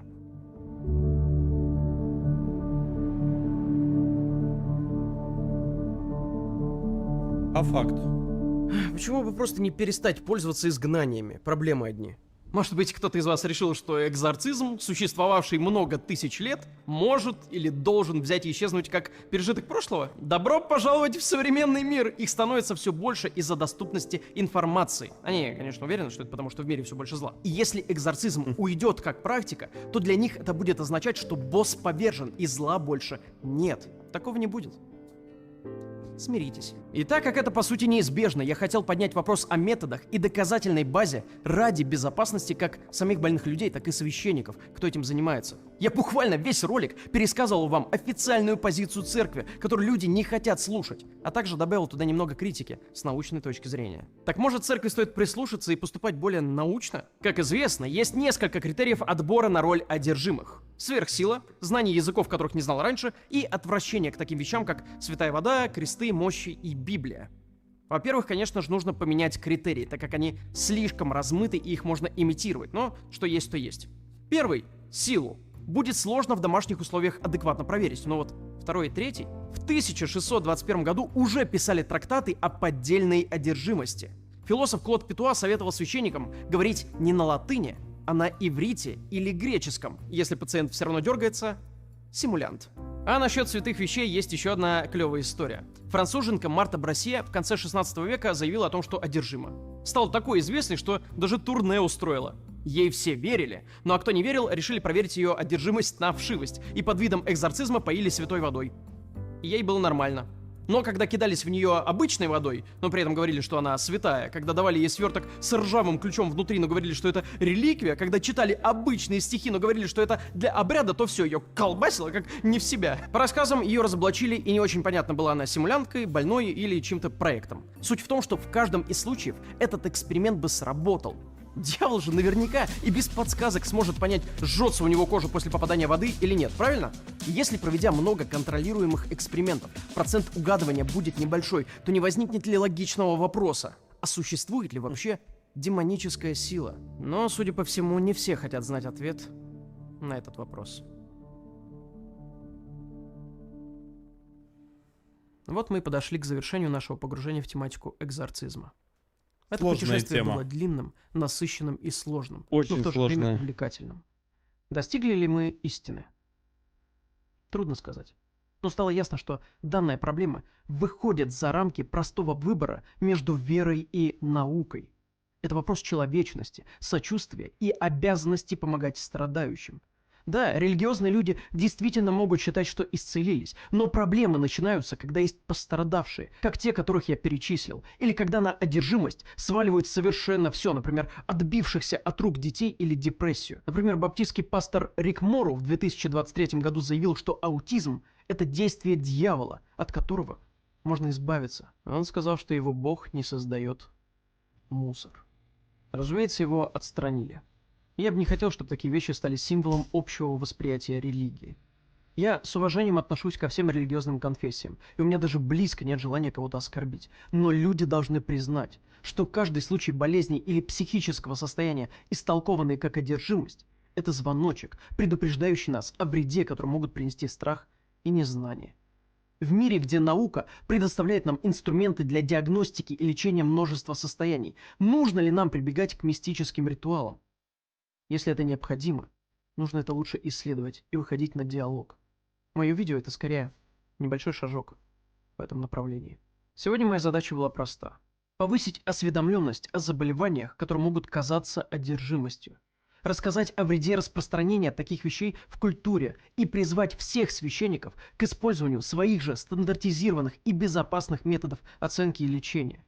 Меня не может не радовать, что таких трагичных ситуаций происходит все меньше, но в будущем можно будет их вообще исключить, если переработать диагностику, сделать ее более понятной для священников и людей, ради которых все это и делается. Ведь любая упомянутая сегодня история служит напоминанием, что за каждым случаем предполагаемой одержимости стоит живой человек с его надеждами, страхами и мечтами. Он не заслуживает стигматизации. Он заслуживает понимания, сочувствия, поддержки и возможности получить квалифицированную медицинскую помощь. Хотелось бы верить, что к этому прислушиваются, но пока экзорциста можно найти. Маловероятно. Верится с трудом. Спасибо за просмотр.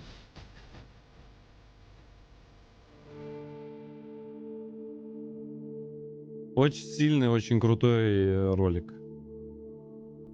На самом деле, я очень рада, что была больна. Ведь человек начинает видеть вещи по-новому. Человек начинает осознавать, что есть и другие ценности помимо денег, богатства и автомобилей, ради которых стоит жить. Что он находится на этой земле во славу Божью, а не ради приходящих вещей. Вам также следует иногда задумываться об этом. Когда человек здоров и погружен в свою повседневную жизнь, он думает: у меня все хорошо, почему я должен беспокоиться о том, что другие в Биафре или Латинской Америке умирают от голода? Важно то, что у меня все хорошо. Что еще хуже в настоящее время, так это безразличие к нашим соседям. Люди сегодня могут быть такими бесчеловечными, потому что у них все идет хорошо. На самом деле, ужасы должны остаться в их памяти. Но сегодня все это забыто. Одно я могу сказать наверняка. Я хочу попасть на небеса. Чего бы это ни стоило. Чтобы попасть на небеса, для меня нет ничего невозможного. По этой причине я должна предоставить свою жизнь в распоряжение других из любви к Богу и больше надеяться на награду от Бога, чем на награду от людей. Лучше быть презираемым людьми, чем Богом. Анна-Лиза написала это письмо во время лечения в больнице. Письмо, адресованное ее маме. Да.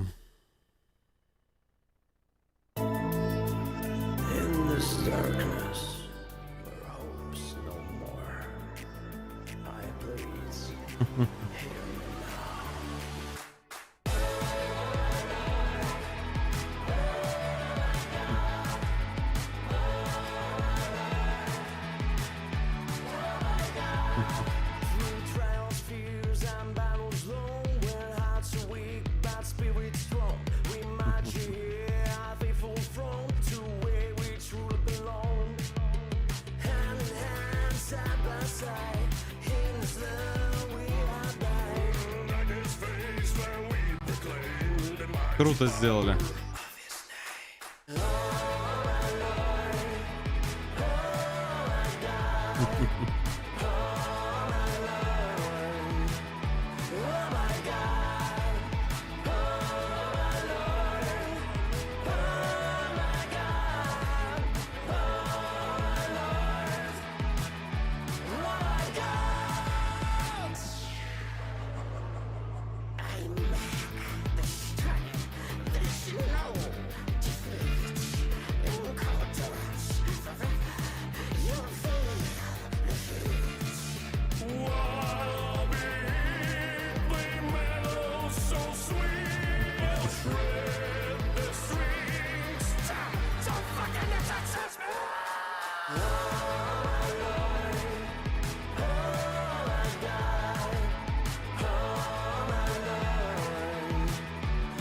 Круто сделали.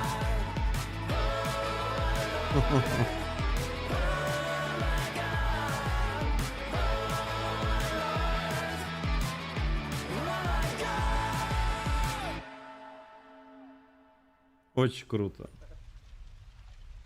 Молодцы. 5 месяцев люди делали. Это очень сильно. Красавцы. Всей команде, всей огромный респект. Это очень круто, это очень мощно и очень жестко. И, если честно, время почти 3 часа... Что? Да ладно. Блин.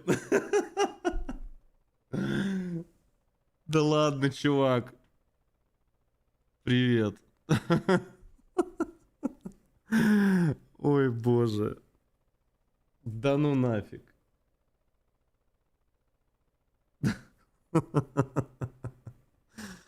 Ой.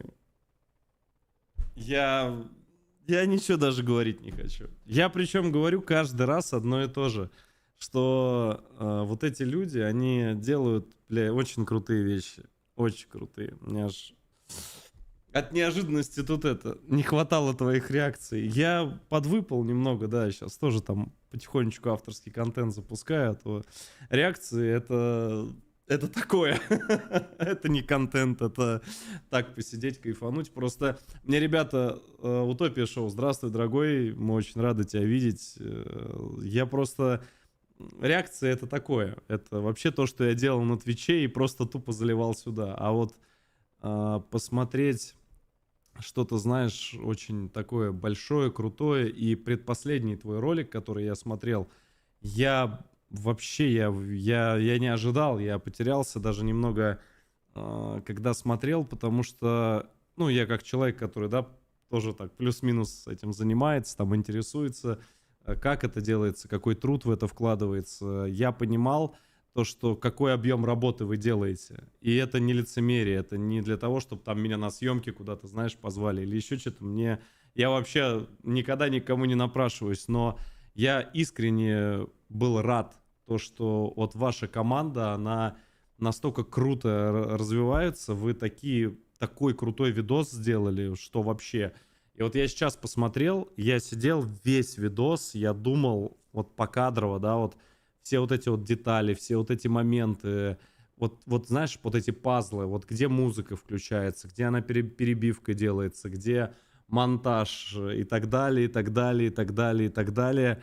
Я просто сижу и думаю, я говорю, господи, бедный монтажер просто. Я говорю, как ты вообще... У тебя вообще личная жизнь была эти 5 месяцев? Как ты вообще все это делал? По звуку работа колоссальная, по графике, да вообще по всему. Чувак, вы очень крутые. Я искренне говорю, я очень надеюсь, что меня нахрен партнерка ваша не забанит за просмотр этого ролика. Вот. Но если что, я там где-нибудь поплачусь. Я не помню, есть ли ты у меня, блин, в друзьях где-нибудь. Короче, это очень круто. Это очень круто. Это нереально крутой ролик. Это монтажеру самому себе передам. Реально. Всем вот, кто работает с тобой, блять, вы очень крутые. У меня других слов нет просто. Ну, реально. Это, знаешь, это какого-то следующего уровня контент. Это где-то вот там. Это уже фильмы и что-то вот ближе к такому. Что-то ближе, знаешь, вот к каким-то со своей подачей, со своими приколами. И самое главное, вы этому не изменяете. И ты вот написал в конце, это очень важные были слова. Допустим, для меня, как для автора, я их сразу увидел. Да, ты написал: спасибо вам за то, что вы даете, типа, возможность заниматься тем, что мне нравится. Или там, да, что-то типа такого. Ладно. Еще раз огромное спасибо. Насчет блока никогда не блокирую. Живу ради реакции. Да не, там партнерка бывает, знаешь, иногда. Спасибо за контент, спасибо за возможность посмотреть. Очень интересно. И двигайтесь только вперед, двигайтесь дальше, ребят. Это нереально крутые работы. Это целый фильм. Вот вы сейчас реально сделали фильм. несмотря на то, что, да, ты в конце сказал, что это там просто собранный материал, это колоссальная работа, это очень крутой ролик, причем не который взят, что мне понравилось, откуда-то, и ты об этом в конце говоришь. То есть ты говоришь: ребята, алло, это вот, смотрите, вот статья, вот книга. Это огромнейшее количество литературы, которое просто вот так вот все собрано, аккуратно разложено с любовью, и по полочкам, вот так вот все. Выводы очень правильные, вообще все правильное в этом видеоролике. Я не нашел ничего, вот, чтобы я сказал, что типа где-то я сомневаюсь, либо где-то в чем-то я вот, знаешь, там под вопросом. Короче, ладно. Мне очень приятно то, что ты заглянул на стрим, спасибо. Вот. Давайте, наверное, прощаться. Я побегу, мне завтра тоже вставать рано. У меня поездка в Беларусь и тоже съемки, потом в Осетию, Касата Channel. Вот, так что как-то так. Еще раз Утопии Шоу, спасибо, что заглянул, мужик. И спасибо вам за ваш труд, за проделанную работу. С меня я лайк поставил. Я поставил. И здесь даже, видишь, стоит. Вот, смотри. Следующий ролик уже у меня все автоматом. У меня все автоматизировано. Мне напоминают. Все, братцы. Спасибо всем. Спасибо вам. И спасибо за такой вечер. Давай, Утопия, давай, родной. Буду рад пообщаться просто даже. И просто восхищаюсь вашими работами, реально. Всем доброй ночи. Утопии команде доброй ночи, чату пока, всем, кто будет смотреть в повторе, всем пока. С вами был Леха Хардплей и Утопия Шоу. Вот так вот я сегодня закончу. Удачи, ребят, берегитесь.